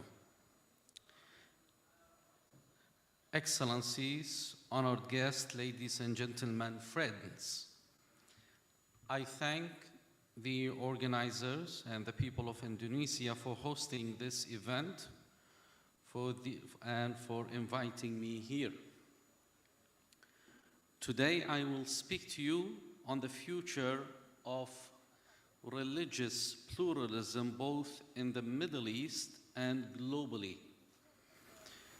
Because of my personal background, this message will take a form of warning from Iraq, where a failure to grow beyond the nightmare of endless sectarian violence has left us not as functioning country, but merely a place where competing power factions act out of their aggressions with impunity, and where the marginalized suffer first, last, and most. Nevertheless, I come from a people of hope.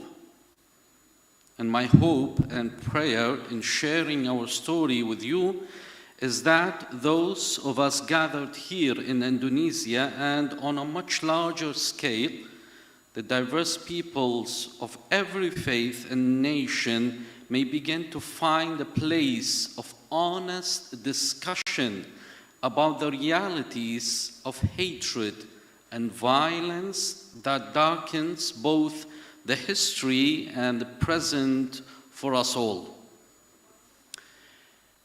Earlier today, we heard from His Excellency Sheikh Mohamed bin Abdul Karim Al-Isa regarding the need for authenticity in our interreligious dialogue. I honor him for it. I regret to tell you that for us, and for the Christians and Yazidis of Iraq today, the suggestion of engaging in further interreligious dialogue most often brings with it an immediate sense of suspicions and distrust rather than hope. In our experience, we have rarely seen a dialogue which is authentic, in which people speak truthfully without fear. It's time then, certainly, for this authenticity to arrive among us. An authentic discussion among our faiths will certainly be difficult and often uncomfortable. It's my prayer that the world's religious leader will have the courage to address the demon within our communities and the wisdom to choose a path to a far more stable, prosperous, and peaceful world built upon respect for God, giving dignity for every human being. As Pope Francis in his encyclical Fratelli Tutti reminds us, every human being has the right to live with dignity, a dignity based not on circumstances, but on intrinsic worth of their being. Unless this principle is upheld, there will be no future either for fraternity or for the survival of humanity. Thanks to the visionary efforts of Nadul Ulma, which formed the R20, and the Muslim World League, which is the co-hosting the summit, all of us assembled here have the privilege of assuming a place at the table of a global discussion and decision where elements, faith and spiritual dignity have often been ignored or neglected. We know that our sense of dignity as religious believers is inseparable from our faith after 3 centuries of repeated political and social movements to remove the foundation of faith from our lives. We are all participants today in a unique historical moment, an opportunity to revise the course. We must be sure we are up to task and not let this opportunity pass by us. We are most fortunate to have this chance to proclaim our faith openly with the context of G20, whose discussions and decisions directly or indirectly impact all humanity. However, if we are to proceed beyond this surface talk and shallow arguments typical of most interfaith gatherings, and truly to be worthy to contribute to global discussion and decision-making at the highest level, we must first confront the violent sectarianism among us and the persecution of the other, which is its evil partner. The people of God, the chosen people, khayru ummatin, is a call to responsibility to care for the creation of Almighty God and to keep it good. And we have to admit, all of us, that we failed this call. I speak as Iraqi Christians, but the challenges which face the Christians are the same as those faced by all religious minorities in Iraq, be they Yazidis, Kaka'i, or Muslims themselves. And this challenge is clear. How do we overcome the endless cycle of sectarian violence and persecution that repeat themselves within a regular horror to all of us? The harsh truth is this question is without an end to this sectarian violence and persecution, there is no future for religious pluralism in Iraq or elsewhere in Middle East for this matter. Just to speak, on statistics, Christians from Middle East, the number of the Christian in Middle East dropped from 20% to less than 3% in the last 50 years. The brutal logic of this is that there does eventually reach an end point where there are no minorities left to kill and no minorities left to persecute. As I share with you this experience, I pray that you will find in our story a clear warning to you all.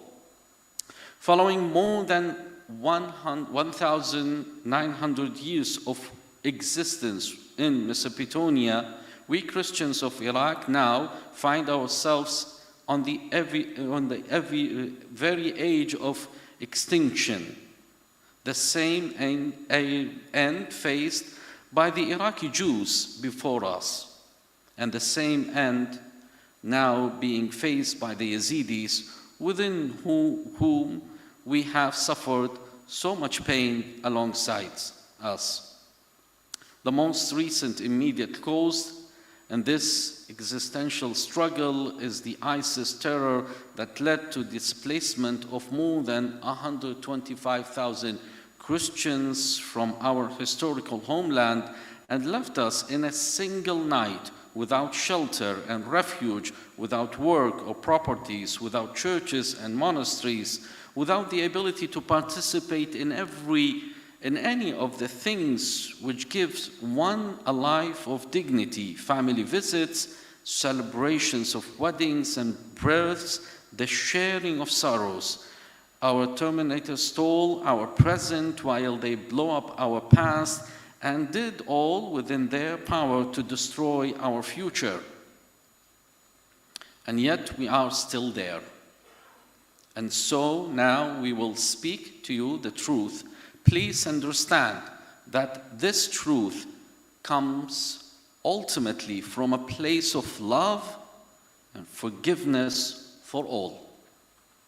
And the truth is that there is a continuing crisis of violence and persecution in the Islamic world, which in the year 2022 cannot be longer ignored. This crisis of violence and persecution continue to affect the entire Middle East, Africa, Asia, and beyond, and it's affecting everyone. Muslims are the first one to be affected by this crisis. And if this crisis is not acknowledged and fixed, and then ultimately there can be no future for Christians and other minorities or any form of religious pluralism in the Middle East. Indeed, there is little reason to see a future for anyone in the Middle East, including within the Islamic world itself, other than in the context of continuing violence, revenge, and hatred. And as we have seen too many times, the violence, once unlashed, overtakes us all. I fully understand the political and social difficulty of this subject. My experience most often has been that to raise this matter in Western or global audience is to invite a charge of Islamophobia, mainly from social critics speaking theoretically from places far removed from any threat or actual experience. But for we Iraqi Christians, this is not an abstract matter. Prior to ISIS horror of 2014, we Iraqi Christians had historically attempted to maintain a dialogue of coexistence with Muslims, unequal though it may have been. In this dialogue, we refrained from speaking honestly and truthfully to our Muslim rulers in order to simply survive and live quietly. We do not openly face the long history of recurring violence and persecution against us, but following the horror of ISIS, there is nothing left for us but to speak plainly and truthfully. For the sake of humanity, including the followers of Islam themselves, it must be addressed openly and honestly. What then is the truth of the Iraqi Christians' experience over the past decades? How should we look at the terror that and still is ISIS?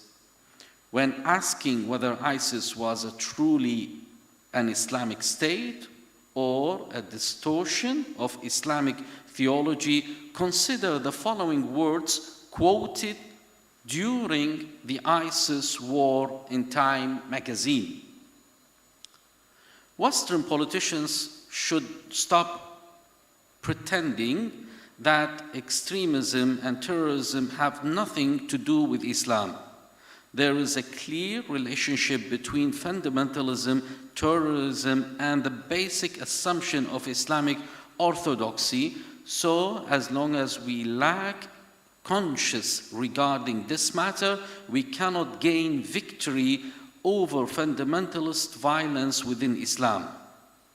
These words come not from any political figure in the West, but from a leader of the largest Muslim organization in the world, Indonesian Islamic leader Yahya Stakuf.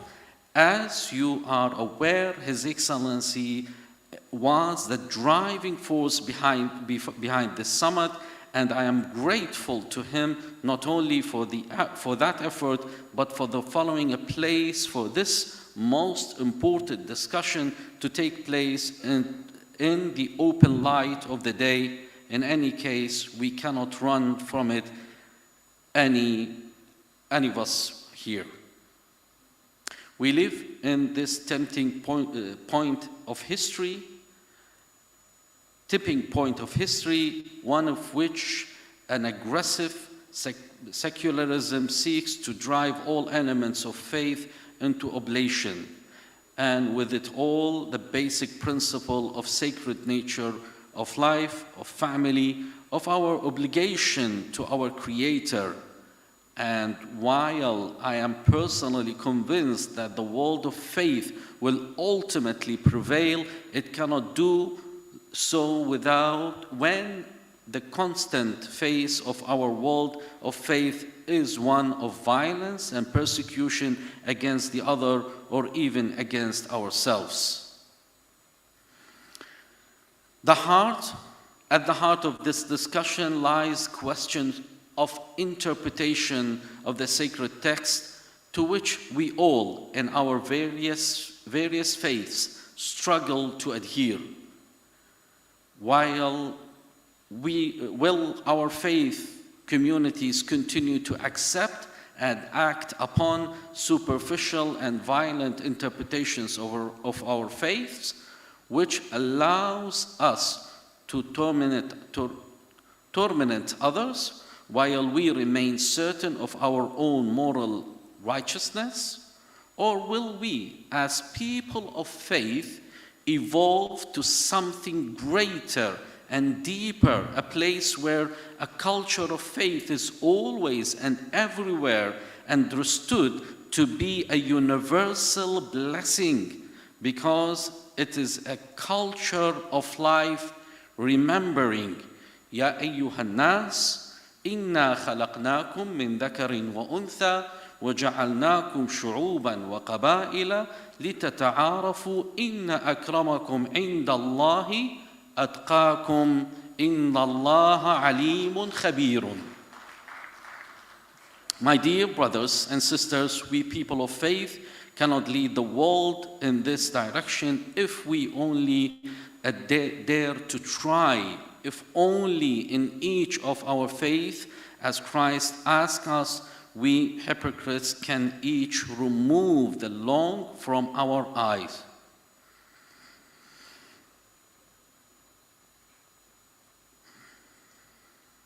I have to finish. Yes.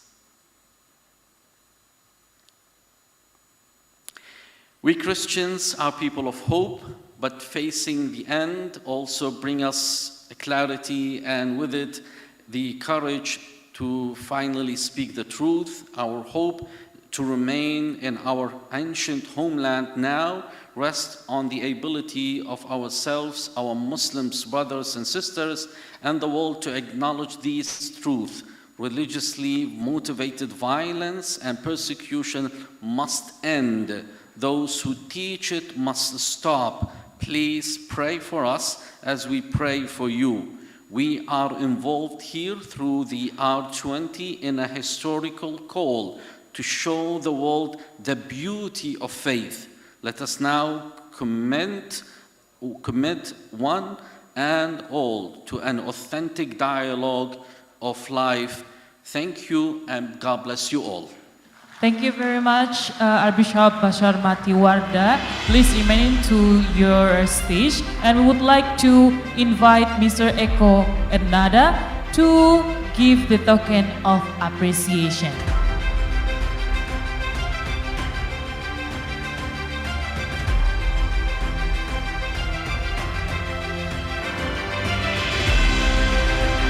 All right, ladies and gentlemen, now Mr. Eko Ernada is giving the token of appreciations, and also the next one will be giving the certificate as appreciation to Archbishop Bashar Matiwarda, Sheldon Catholic Church.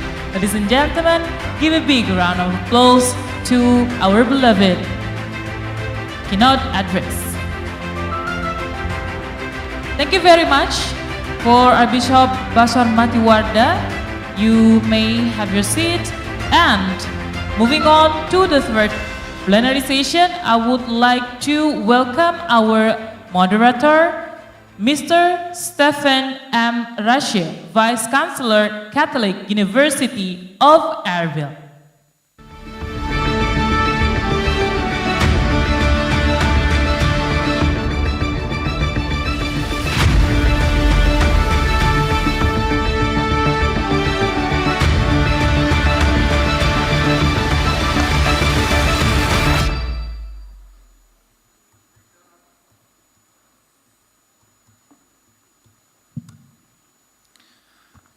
So, good evening. I want to thank all of you here for your fortitude and solidarity I truly appreciate it. We're embarked on a difficult and long road in this effort. And without fortitude and solidarity, we won't get there. So I thank all of you for having the fortitude and solidarity to sit here and wait for these last speakers who have all flown from halfway around the world to be here. So thank you.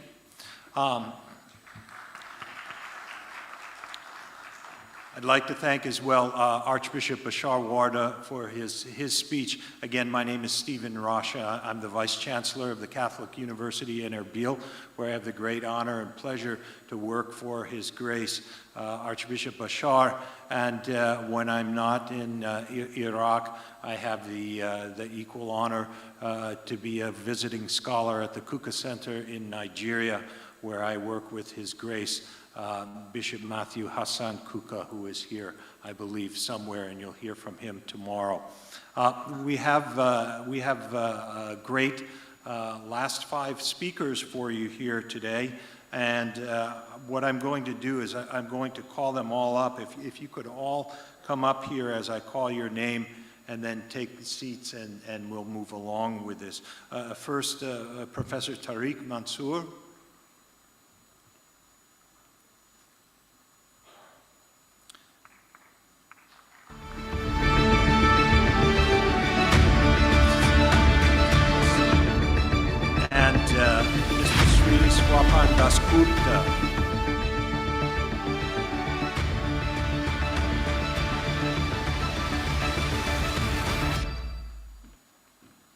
Good afternoon. Then Reverend Krieger, Christian Krieger, Reverend Christian Krieger. Thank you.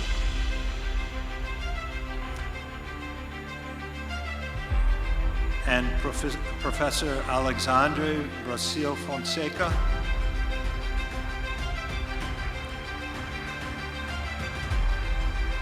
And last, but certainly not least, Dr.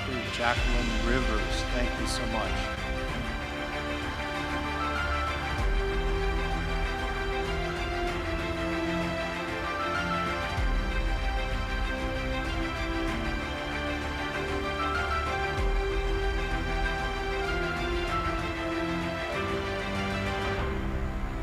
So we'll begin our panel with Professor Tariq Mansour. Professor Mansour is a Vice Chancellor of the Aligarh Muslim University in India. He is globally known and at this historic seat of learning. Established in 1920, a surgeon by profession, he has 4 decades of teaching, research, and administrative experience, and 99 publications to his credit, including the supervision of some 58 postgraduate students. He represented India at the first India-Indonesia Interfaith Dialogue in Yogyakarta as part of the delegation of the Ministry of External Affairs for the Government of India. He also represented India at a symposium on higher education in South Asia held in Istanbul and organized by the Halling Center for International Dialogue in Washington, D.C., USA. Professor Mansour, please come to the podium.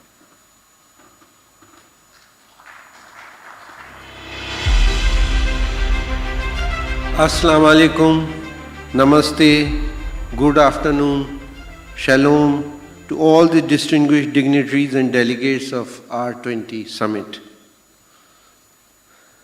Now coming to this historical grievances, the present-day generation cannot be held liable for any injustice perpetrated by the forefathers and ancestors in any country, region, or community. All persons have to be judged in the time they lived. A few centuries back in medieval times, concepts such as democracy, secularism, liberalism did not exist. Most human beings have commitment in their inner soul for the happiness and welfare of all on this planet.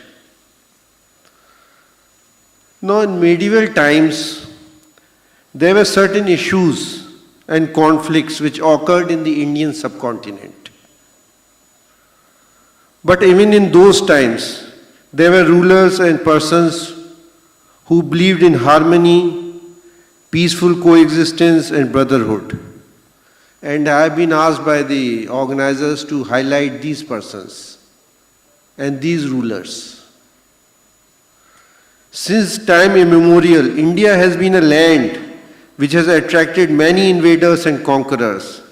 It has also been a land of many opportunities, where many trading and mercantile communities had migrated and prospered.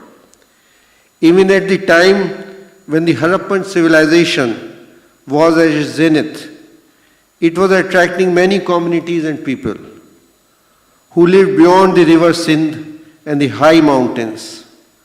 Known as Miluha to the world outside, the Indian civilization this side of the river attracted traders from many communities. If one reads the Rig Veda and compare it with what is there in Zend Avesta, we discover many intellectual and cultural exchanges which took place between those who lived in what we call India today and the region of Fars, the modern Iran. Those who invaded India since ancient times till recent history included many nationalities, ethnicities, religious groups and communities. The Greeks, the Mongols, Iranians, Turks, Arabs, Huns, Portuguese, French, Dutch, English and so on. But each conquering race, ethnic group or religion was to contribute to the development of the all-encompassing Indian culture. One invasion which most Indians remember for its brutality was the invasion of Ghaznavid ruler Sultan Mahmud. During his multiple invasions, he invaded India 17 times. Many cities were devastated and many places of worship, including ancient temples, were harmed. Some rulers also imposed discriminatory policies such as additional taxes on non-Muslims. This was known as jizya. Despite all this, there were a number of kings who stood for harmony and tolerance, and there were periods marked by peaceful coexistence. It was not conflict all the time. Interactions also led to new sciences, new way of buildings, constructions, art of making paper, distillation of wine, evolution of new languages, and many other things. Let me highlight the role of a few Muslim rulers who stood for unity and peace. A proper understanding of all cultures and religious traditions was a step taken by the Mughal Emperor Akbar, who in 1580 came up with the idea of absolute peace, or peace for all. This he called Sul-e-Kul. There were 4 salient features of this. One was, all religions have freedom of expression. There will be no discrimination on the basis of religion. And different religions, they will not fight with each other. And importantly, last, the religions, they will not undermine the status of the king or of the state. From 1575, he started the concept of a religious discussion to which experts of all faiths were invited. Jains, Brahmins, Hindu Pandits, Muslims, both Shia and Sunni, Christians, Zoroastrians and others. His interactions with religious classes of all religions were such that Islamic clergy doubted his religious credentials. A Jewish priest remarked that by tolerating all, you are negating all. Akbar also started not only interreligious marriages, but also the project translating the text of one culture into the other. Thus, Sanskrit Ramayana and Mahabharata, Sanskrit texts of science and arithmetic, and even texts like Panchtantra were translated to Persian. Interactions between the Mughals and the locals were such that a large number of grants were given for the construction and maintenance of temples of Vrindavan in Mathura. The Mughal nobility from this period onwards comprised of people of various religious, ethnic, and racial groups. It was a cosmopolitan nobility, a feature so unique that we don't encounter it elsewhere. Such interactions and give and take continued under other Mughal emperors, Jahangir and Shah Jahan. If Akbar would discuss Vedanta with Yogi Devi, Jahangir used to visit other Hindu priests in their caves to discuss Vedantic philosophy. Shah Jahan in one of his temple grants mentions that lighting a diya is an earthen lamp, in a temple was equal to praying to the Almighty. The Hindu Rajput queens in the palaces of Akbar, Jahangir and Shah Jahan were allowed to follow their religious traditions and practices. During the reign of Mughal Emperor Shah Jahan, we have Prince Dara Shikoh, his eldest son, who not only had Upanishads, they are the Hindu religious scriptures. He not only got the Upanishads translated into Persian and wrote a book, Majmu'ul Bahreen, whose Sanskrit version was called Samudra Sangam. Majmu'ul Bahreen means confluence of two oceans or confluence of two seas. So the confluence of Hinduism and Islam. So Dara Shikoh was always searching for commonalities in the great religions, especially between Hinduism and Islam. Dara Shikoh believed what he wrote, that there was much in common between Hinduism and Islam, and Upanishads were also heavenly books which have been referred in other religious texts. Translating the Upanishads into Persian led to their subsequent translation into Latin and exposed Europeans for the first time to Hindu religious texts. Because at that time the Europeans, they knew Persian, but they did not know Sanskrit. So once the Upanishads or the Hindu scriptures were translated into Persian, they were translated into Latin and French, and for the first time the Europeans, they were exposed to the Hindu scriptures also. This give and take and development of common shared culture continued even during the 18th and 19th centuries. Unfortunately, all broke asunder under the rule and policies of colonial rulers and led to many unfortunate events in the recent history of the subcontinent, including partition of the country. It should be remembered that a vast majority of Muslims in India are converts from Hinduism. 90% of the Muslims in India, they are converted from Hinduism. The Indian society by and large believes in inclusiveness and has assimilated many ethnicities, religious groups and communities since time immemorial. Indian Bharatiya tradition is unique as we may not agree with the different views of others, but we respect and try to accommodate them. Diversity is the permanent phenomena of the nature, so we should all respect it and should not try for uniformity in the field of language, food habits, dress, religion, culture, festivals and so on. In spite of differences in India, we always try to search the threads of cooperation and coordination. This is the basic feature of the Indian society. Thank you so much.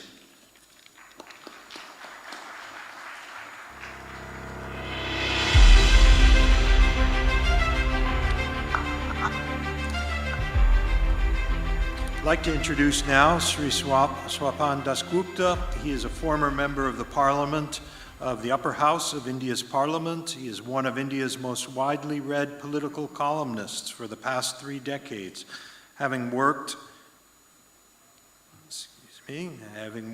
in almost all the leading publications in India in senior editorial positions. He's been an independent columnist since 2003, and in 2015 he was awarded the Padma Bhushan Prize by the President of India. Please welcome Sri Swapan Dasgupta.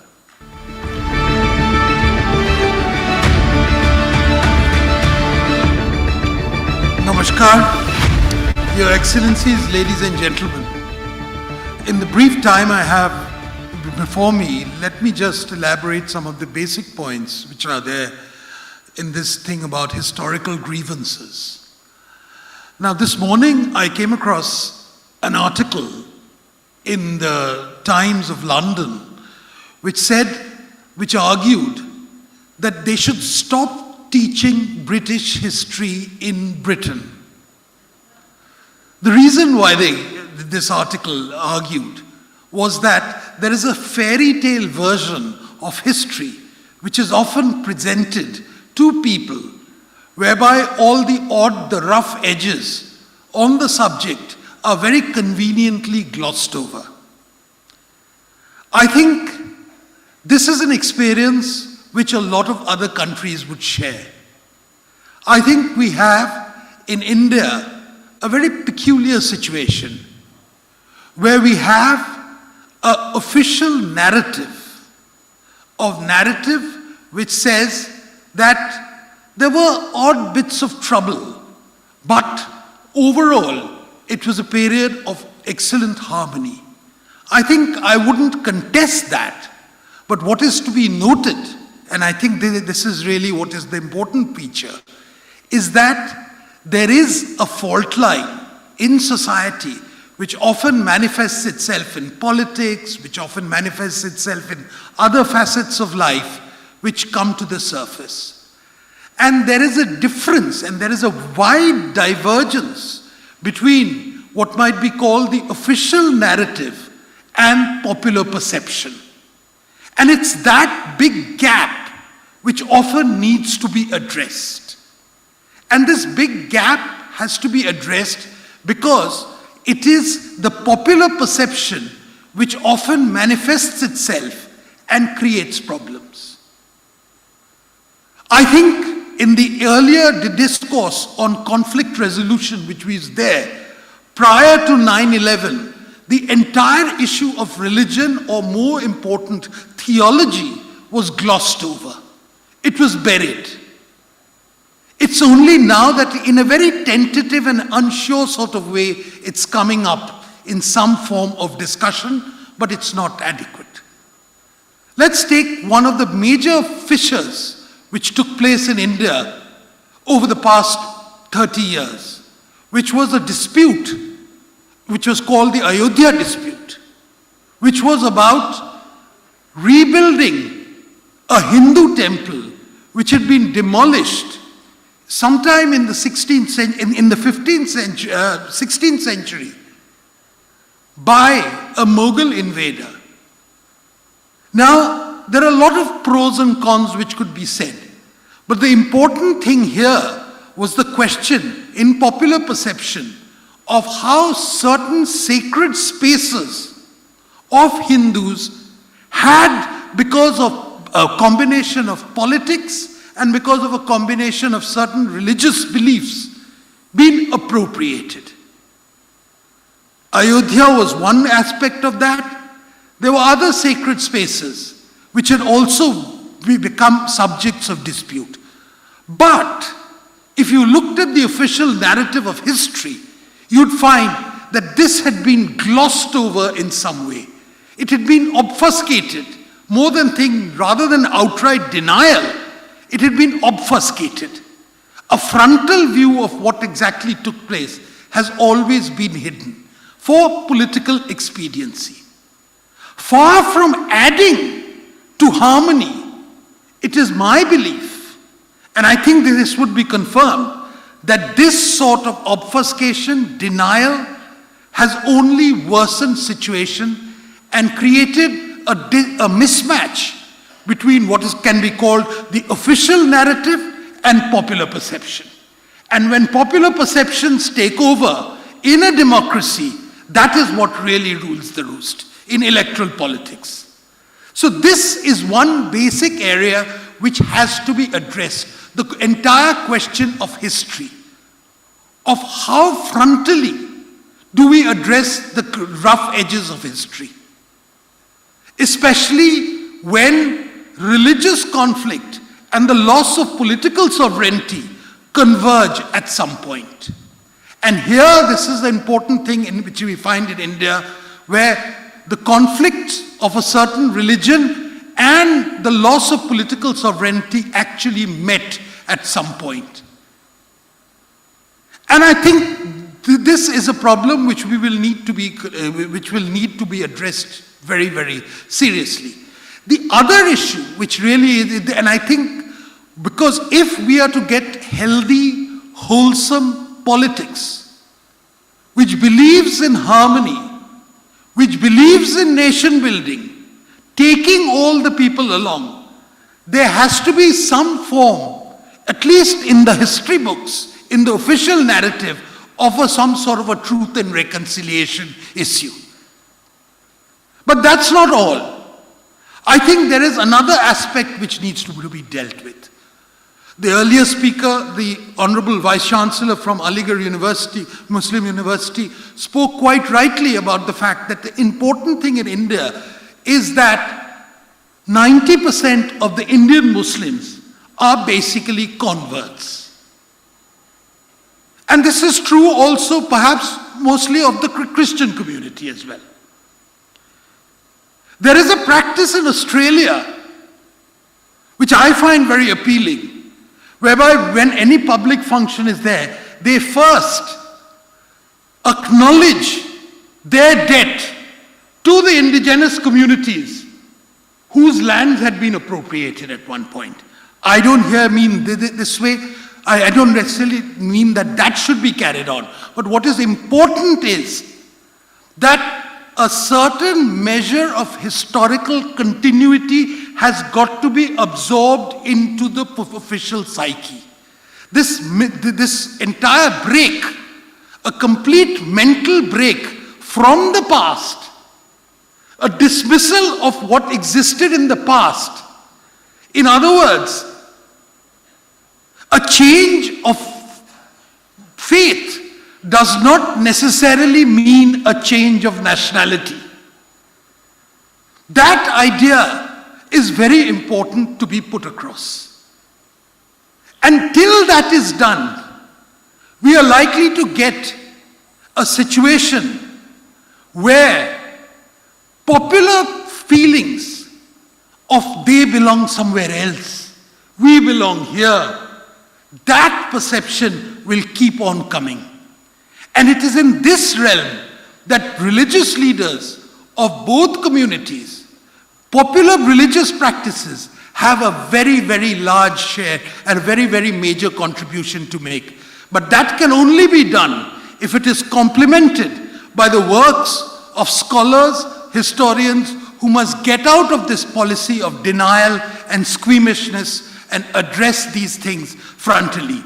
So what I'm talking about here is that in meetings such as this, when G20 can actually address the question of religion frontally, talk about theology, sometimes bluntly, sometimes awkward issues have to be raised, but with the larger idea that we form, the purpose being that of wholesome citizenship, which is the ultimate objective, the peace and a common development for all, that should be the main objective. Thank you very much.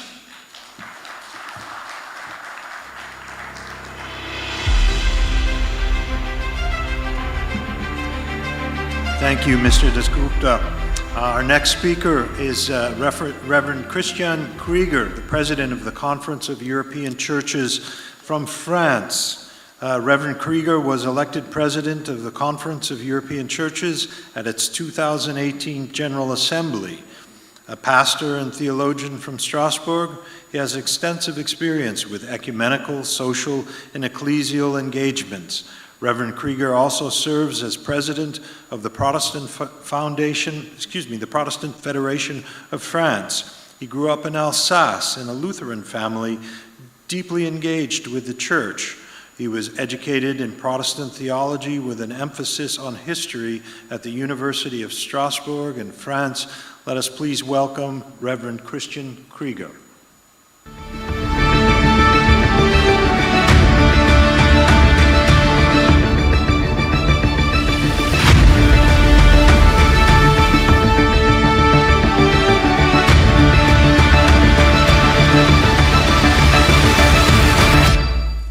Assalamu alaikum, dear sisters and brothers. I was asked to speak on an historical topic and to draw lessons for the present. On the 24th of August, 1572, St. Bartholomew's Day and the following days, a total of more than 3,000 Protestants were brutally mutilated and murdered in Paris. This massacre began a disastrous wave of murders that set the Kingdom of France on fire and resulted in more than 10,000 victims in just a few weeks. Perpetrated by the Catholics and condemned by the monarchy, this terrible massacre of Protestants left a lasting mark on people's conscience in France and more widely in Europe. On the 16th September 22, a few weeks ago, precisely 450 years after the massacre, religious authorities of Protestantism and Catholicism in France, heirs of both the victims and the perpetrator of that time, together inaugurated a memorial garden of the St. Bartholomew's Day massacre in the heirs of the Louvre district in Paris. How could the heirs of this bloody symbol of religious fanatism, some of whom bears the memorial wound of victimhood and others who feel the weight of an embarrassing heritage, unite their voice to finally write the memory of the victims in the urban landscape of Paris, 450 years after the events? This is the purpose of my contribution. I will do it in 4 points. Oh, it is quick. I have 5 minutes.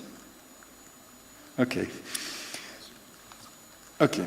So the first is to explain a little bit what happens historically, when Martin Luther tried to reform Christianity, it results into a major schism in Christianity in Western Europe or in Western society.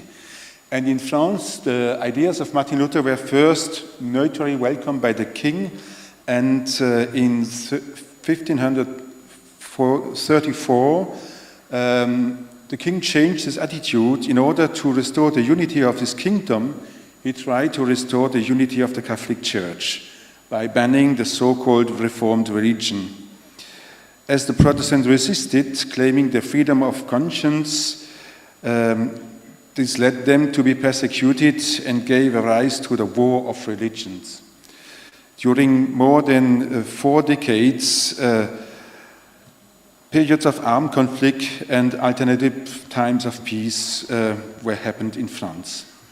And in 1572, in order to settle a peace between the regions, the Catholic Marguerite de Valois, sister of the king, married the Protestant Henry de Navarre, future King Henry IV.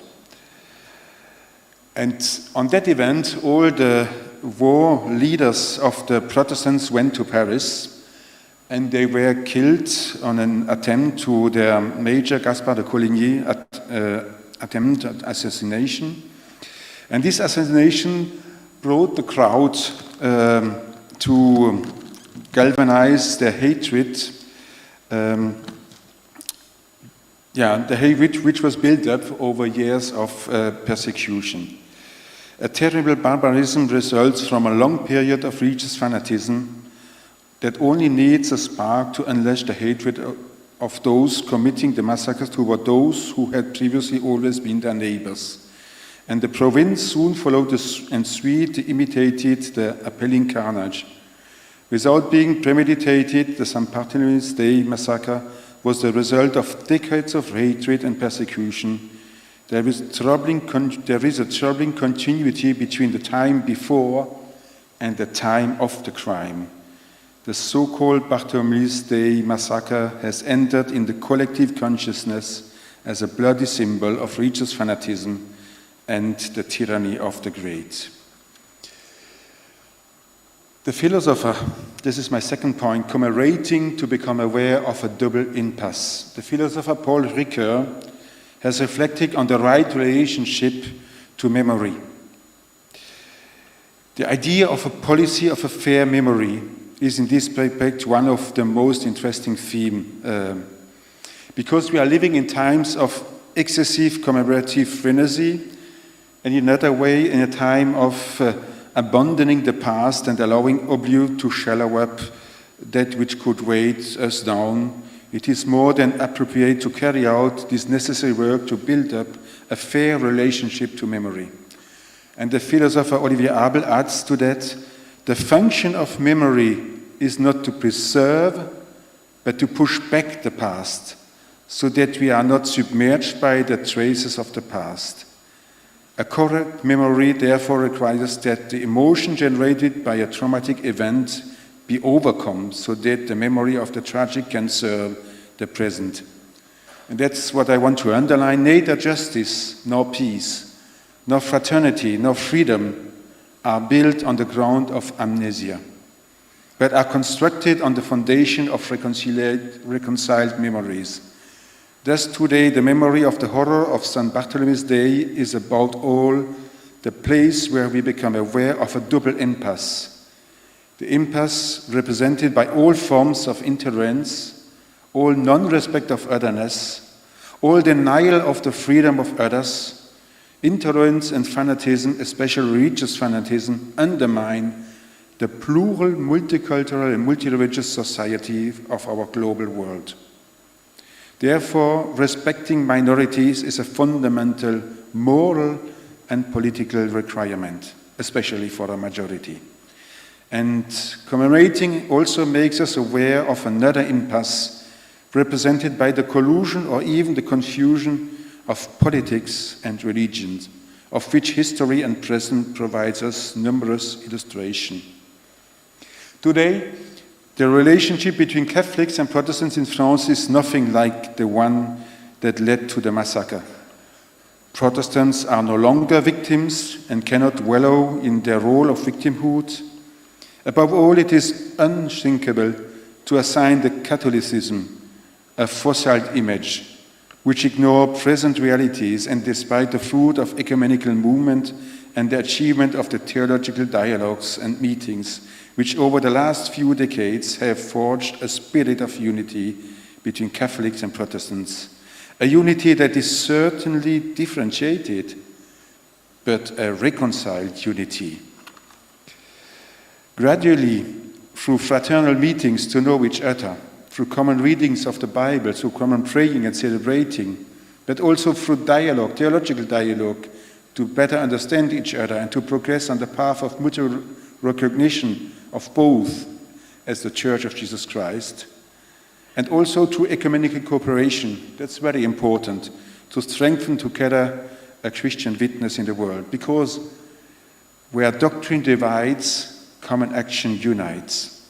Thus, gradually, not only has achieved the spirit of fraternal unity, but also a recognition of the other church as an authentic expression of the one and true Church of Jesus Christ. I come to my last point, healing memories. That's very important. Overcoming conflict is not enough. We must also heal the wounds of the memory. This notion of memorial wounds was inspired by the philosopher Olivier Abel.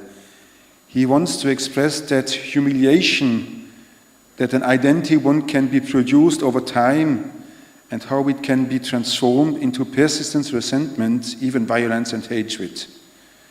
By Virtu, I quote him, a memorial wound, peoples who remain humiliated from generation to generation, with this terrible time lag that the descendants of the guilty are no longer, or feel no longer guilty, where the descendants of the victims are still often victims or feel so.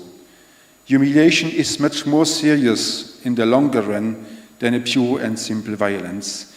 And this is what poisons violence when the enemy is held in contempt. End of quote. We cannot change history, but we can change its influence on us.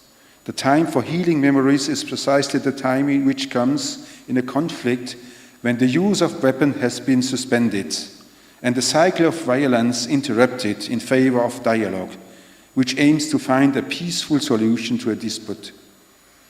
Then comes the time of reconciliation, which aims to establish a lasting peace, the times when swords are turned into plowshares.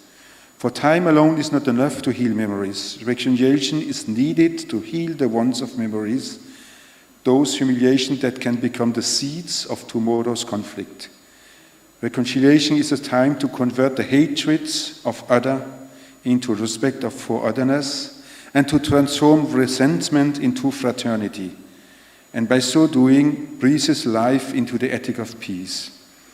And one of the key moments in this process of healing memories is that of writing together the common history of the facts, a work of truth that justice requires in order to allow access to a process of reconciliation, even forgiveness.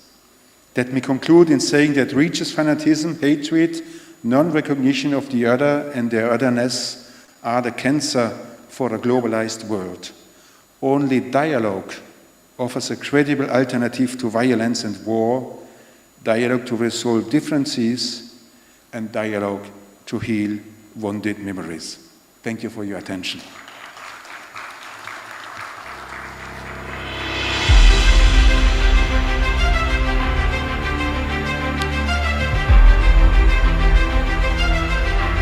Thank you, Reverend Krieger. We'll next hear from Professor Alexander Fonseca. For those of you out there, Professor Fonseca will be speaking in Portuguese, but there is a translation available on your headsets. Professor Fonseca is a sociologist and professor at the Nutes Institute for Science and Health Education and vice rector at the Federal University of Rio de Janeiro in Brazil. He is a member of the General Coordination of the Collective of Black Professors at UFRJ, and from 2012 to 2016, he was a special advisor to the President of Brazil on religious affairs. He is a Presbyterian layman and president of the Evangelical Organization for the Defense and Promotion of Human Rights. Please let us welcome Professor Fonseca.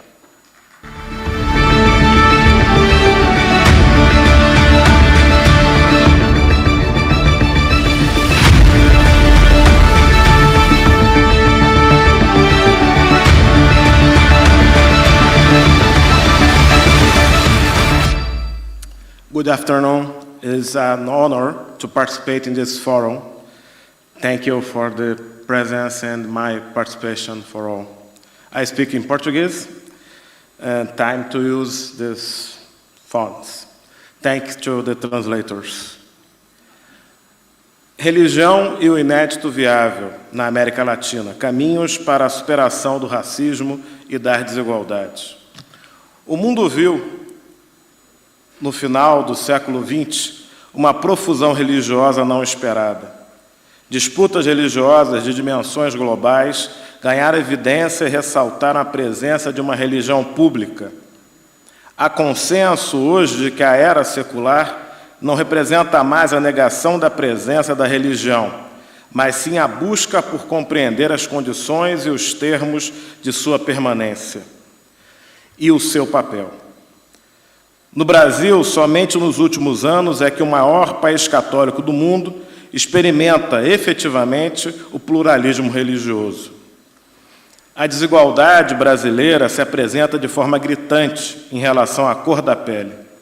Um pouco mais da metade da população é negra e sofre diariamente o violento racismo que persiste. Não há dado que resista a esta realidade. Entre os 10% mais ricos, 15% são negros. Entre os 10% mais pobres, 70% são negros. No Brasil, estima-se que 55% da população seja católica e 30% evangélica, sendo que desses a maioria é pentecostal. Os pentecostais hoje no Brasil representam pelo menos 17% da população, o que são 35 milhões de pessoas, o que coloca o Brasil como o país com o maior contingente de pentecostais no mundo. Esses fiéis têm atuado em algumas situações como agentes de emancipação social e de promoção dos direitos humanos, demarcando uma potencial capacidade de contribuir efetivamente na transformação social, considerando particularmente a sua maior presença entre mulheres, os mais pobres e pessoas negras, geralmente localizados nas favelas e periferias urbanas. Para identificar as contribuições da Igreja Evangélica para a transformação social no Brasil, é preciso olhar para além dos pastores que estão na mídia e das lideranças das igrejas. O que vimos intensamente nas recentes eleições presidenciais foi uma lamentável fusão entre religião e política, por parte de várias das lideranças religiosas. Isso em meio a uma grande difusão de mentiras, fake news, nas igrejas e por um significativo uso político da religião por líderes políticos, colocando em xeque os valores democráticos fundamentais.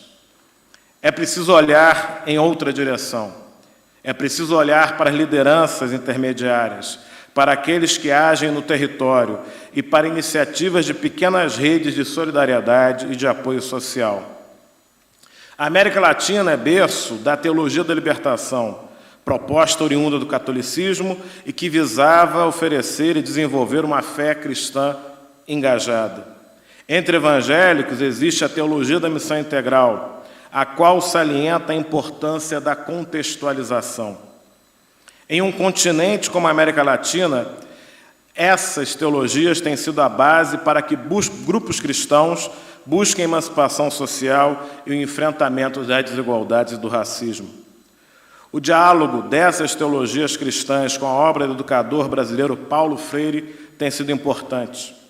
Saliento aqui um conceito, o conceito de conscientização, resultado de um processo em que as pessoas olham com mais nitidez ao seu redor. A conscientização é um ato de conhecimento, uma aproximação crítica da realidade. A conscientização é um processo disciplinado e intencional de educação, denominado de ação cultural. Um processo contínuo que implica em uma praxis, sendo uma relação dialética entre ação e reflexão. O psicólogo argentino Daniel Schipani fala que existiria uma teologia implícita na obra de Freire e no processo de conscientização. Ele afirma: Freire afirma que sem fé o diálogo libertador não pode ocorrer. Sem amor não há lugar para uma transformação e uma revolução autênticas. E sem esperança é impossível lutar por um mundo melhor. Freire defendia que essa conscientização, esse tomar posse da realidade, do mundo, dos outros e de si mesmo, por intermédio do diálogo e da educação, seria capaz de favorecer possibilidades de superação das condições de vida e de transformar a realidade. A conscientização nos convida a assumir uma posição utópica frente ao mundo. Freire entende a utopia como a dialetização dos atos de denunciar e anunciar. O ato de denunciar a estrutura desumanizante e de anunciar a estrutura humanizante. Quanto mais conscientes nos tornamos, mais capacitados estamos para sermos anunciadores e denunciadores. Os exemplos de denunciadores que temos na realidade latino-americana são muitos. Lideranças que enfrentam as desigualdades por meios pacíficos e pelo diálogo. Cristãs e cristãos que denunciam situações de injustiça e anunciam caminhos de solução. São como a luz que denuncia, o sal que preserva e que anuncia.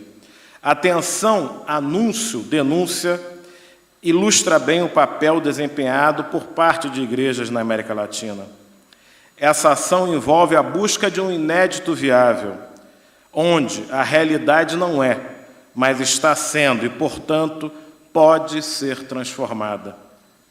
Ao assumirmos uma postura de consciência crítica, também se assume a luta pela construção deste inédito viável, em uma postura de paciência histórica, que, para tanto, não basta querer, é preciso saber querer e saber fazer. No Peru, no país do Peru, o protagonismo de lideranças evangélicas foi central para um processo de concertação nacional. Conflitos foram superados em prol do fortalecimento da democracia em um processo de conscientização e de construção de um inédito viável. Ações de violência e conflitos armados ocorriam e a organização Paz e Esperança teve condições de envolver diferentes segmentos da sociedade, construir pontes e estabelecer uma ação efetiva e abrangente na promoção e na defesa dos direitos humanos. No caso brasileiro, a ação de grupos religiosos representa um locus capaz de promover a ponte entre a sociedade civil e o Estado, envolvendo segmentos para promover a paz e ações que contribuam para o fortalecimento da democracia, superação das desigualdades e do racismo. Há exemplos disso, poucos ainda, mas consistentes. É fundamental que prevaleça entre as religiões uma postura que defenda o pluralismo, a democratização do Estado, a valorização da participação cidadã e a resolução pacífica dos conflitos internos e internacionais. Como demonstra a experiência do Paz e Esperança, é possível que essa atuação se dê por meio da construção e da manutenção de amplas redes que assumam uma agenda que se paute pelo avanço das questões sociais, pela diminuição das violências, do discurso de ódio e das desigualdades, pelo enfrentamento do racismo, da xenofobia e da misoginia, e pela promoção de um desenvolvimento que seja sustentável e que valorize o respeito à diversidade e à inclusão social. O povo brasileiro acaba de exercer seu direito democrático em uma eleição presidencial. Estou convencido de que o Brasil honrará a sua tradição e será agora um protagonista novamente na agenda futura e nos diálogos internacionais sobre variados temas, incluindo o da religião como uma das fontes das soluções globais que tanto buscamos. Prazer, muito obrigado. Thank you so much.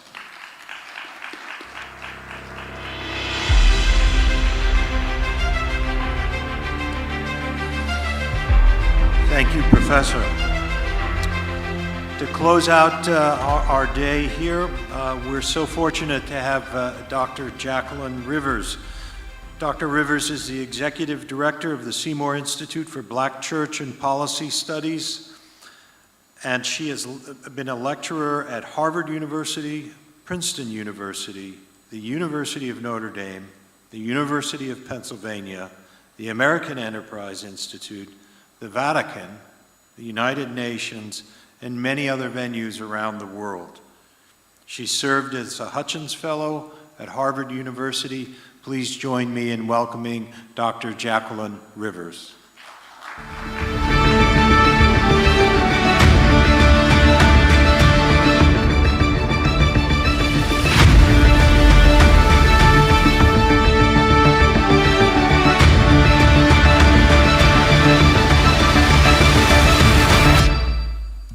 Thank you very much. I promise it's going to be short. It's been a long day, and I know everybody is eager to get to dinner.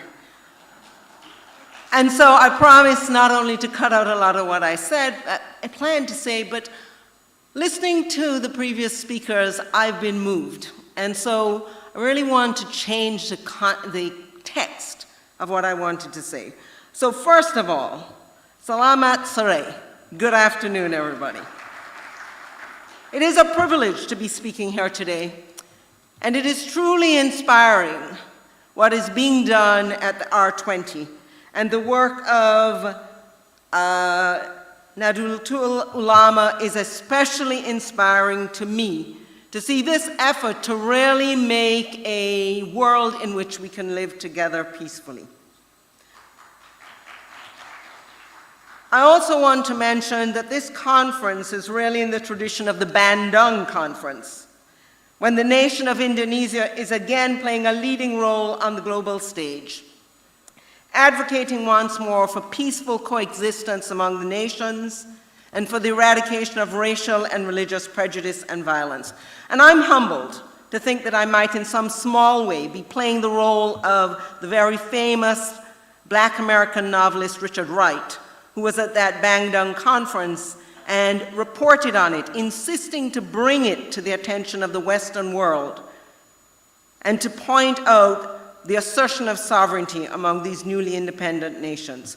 So I'm here as a black woman, I'm here as a Jamaican, as the executive director of the Seymour Institute for Black Church and Policy Studies, and I come really speaking from a Christian perspective, speaking really believing in religious liberty, believing that only as we have the freedom to embrace our deeply held beliefs, to follow our conscience, that we can have genuine faith.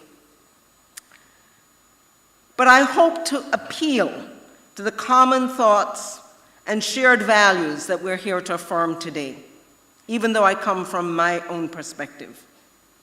The panel that I'm on today is one of grievance and truth-telling, and it is a very heavy charge. Listening to the Archbishop from Nigeria talk about the kind of ravages that are occurring there, listening to what is happening to Christians in the Middle East, the conflict in India, it is a very heavy charge. Truly, we are in a world that suffers from ubiquitous evil. But the first step in addressing that evil has got to be confession. And so I want to acknowledge, just briefly, just a few of the things that Christianity, or that have been done in the name of Christianity. The kind of global conquest that was justified by Christianity, enslaving Africans in the millions, colonizing an entire continent. I want to acknowledge the complicity of the church in Germany and the Roman Catholic Church in the Nazi regime. I want to acknowledge the conflict between Christians in Ireland, in Northern Ireland, Protestant against Catholic, in the troubles that took so many lives in such savage ways. Confession is the first thing that we need in our midst. We have to confront what we are doing. And I admire the work of the R20 in calling for that kind of confronting in each religious tradition what we are doing wrong. But confession is not enough. We have got to turn to repentance. Abraham Lincoln, the famous president of the United States, in his second inaugural address, said that if every drop of blood that had been drawn with the lash from the back of the slaves were in the Civil War to be repaid by a drop of blood drawn with the sword, then truly God was just and righteous altogether. He repented wholeheartedly of the evil of slavery in the United States. And he was determined to stay the course and to abolish slavery. We need that kind of thoroughgoing repentance. And that is the role of the R20. To facilitate the kind of conversations that Archbishop Warda said could not happen in the Middle East any longer. The kind of honest conversation between different religions so that people can truly begin to turn around and to live in a very different way. To facilitate that kind of dialogue is truly the charge of the R20. My time is up, so I want to turn to the last factor, which is forgiveness. Because once there has been the confession and the turning around, the repentance, there has to be the healing and the forgiveness. It's central to the Christian tradition. It's central to our belief that God forgives us through the death of our Lord Jesus Christ. And it is a key to moving forward, that there has to be forgiveness. That kind of forgiveness was practiced recently in the United States by Mother Emanuel, a black church where a white terrorist came, fellowshipped with people, where he was in Bible study with them, and after spending an hour with them, he turned around and viciously murdered 9 people. And the survivors, the families of those who had been murdered, forgave him. They forgave him publicly. Some of them forgave him within 48 hours of the event. Some of them took longer. Some forgave even during a baseball game. Forgiveness is possible. And it's not only the Christian tradition that teaches it. Among Muslims, there's rahmah, mercy, that we have to want the best, even for bad people. Because according to Sheikh Hamza Yusuf, the Quran teaches, we have not sent you except as a mercy to the worlds. That kind of loving kindness, that forgiveness, is what is essential. Whatever our tradition of faith, we are created by the same God. We share a common humanity. We all suffer pain when we're wronged. We all stumble. We all do wrong ourselves. We all have access to God's forgiveness. And so we must confront what we've done wrong. We must turn away from that wrongdoing. And then we must forgive. We have a God of grace, of power, of justice, a God of healing. And He is our hope. He is our hope that the R20 will play this role to bring about much healing among various religions across the world.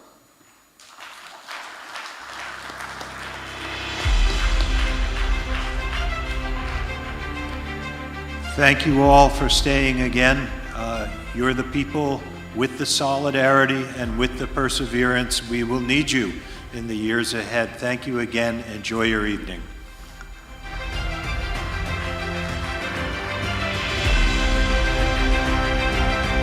Speakers and also moderator, please remain on your stage as we would like to have a token of appreciation.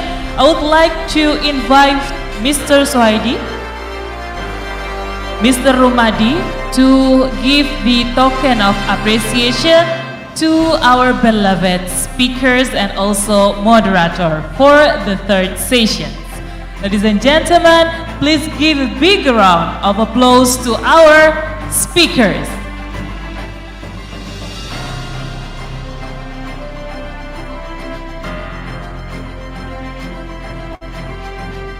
All right, now Mr. Rumadi is giving the token of appreciation to the speakers and followed also the certificate to all the speakers for these sessions. For the next one, the certificate.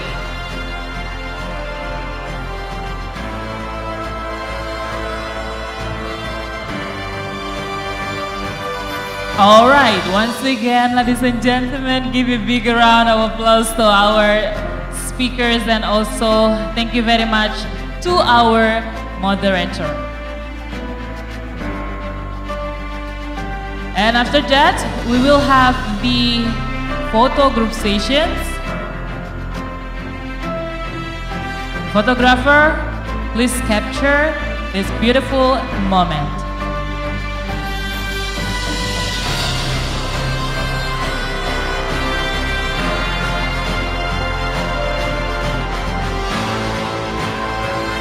Okay, thank you very much, all the speakers, ladies and gentlemen.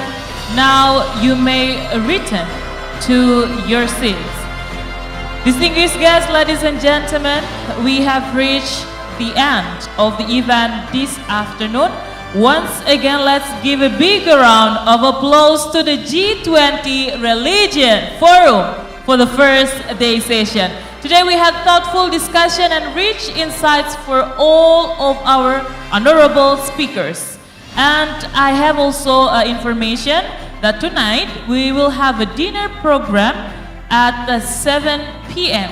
And for delegates and speakers will be held at Sofitel, and for PBNU and PWNU will be held at a Grand Yacht Bali.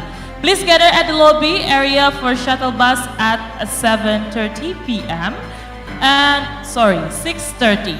On behalf of the committee, we would like to thank all of our guests and speakers for your attendance and participation today. It has been a fruitful deliberation. In the meantime, let's continue to recover together, recover stronger. Thank you for coming and see you tomorrow. Shalom, Om Shanthi, Shanthi Om. Wallahu muwaffiq ila aqwamit thoriq. Wassalamualaikum warahmatullahi wabarakatuh.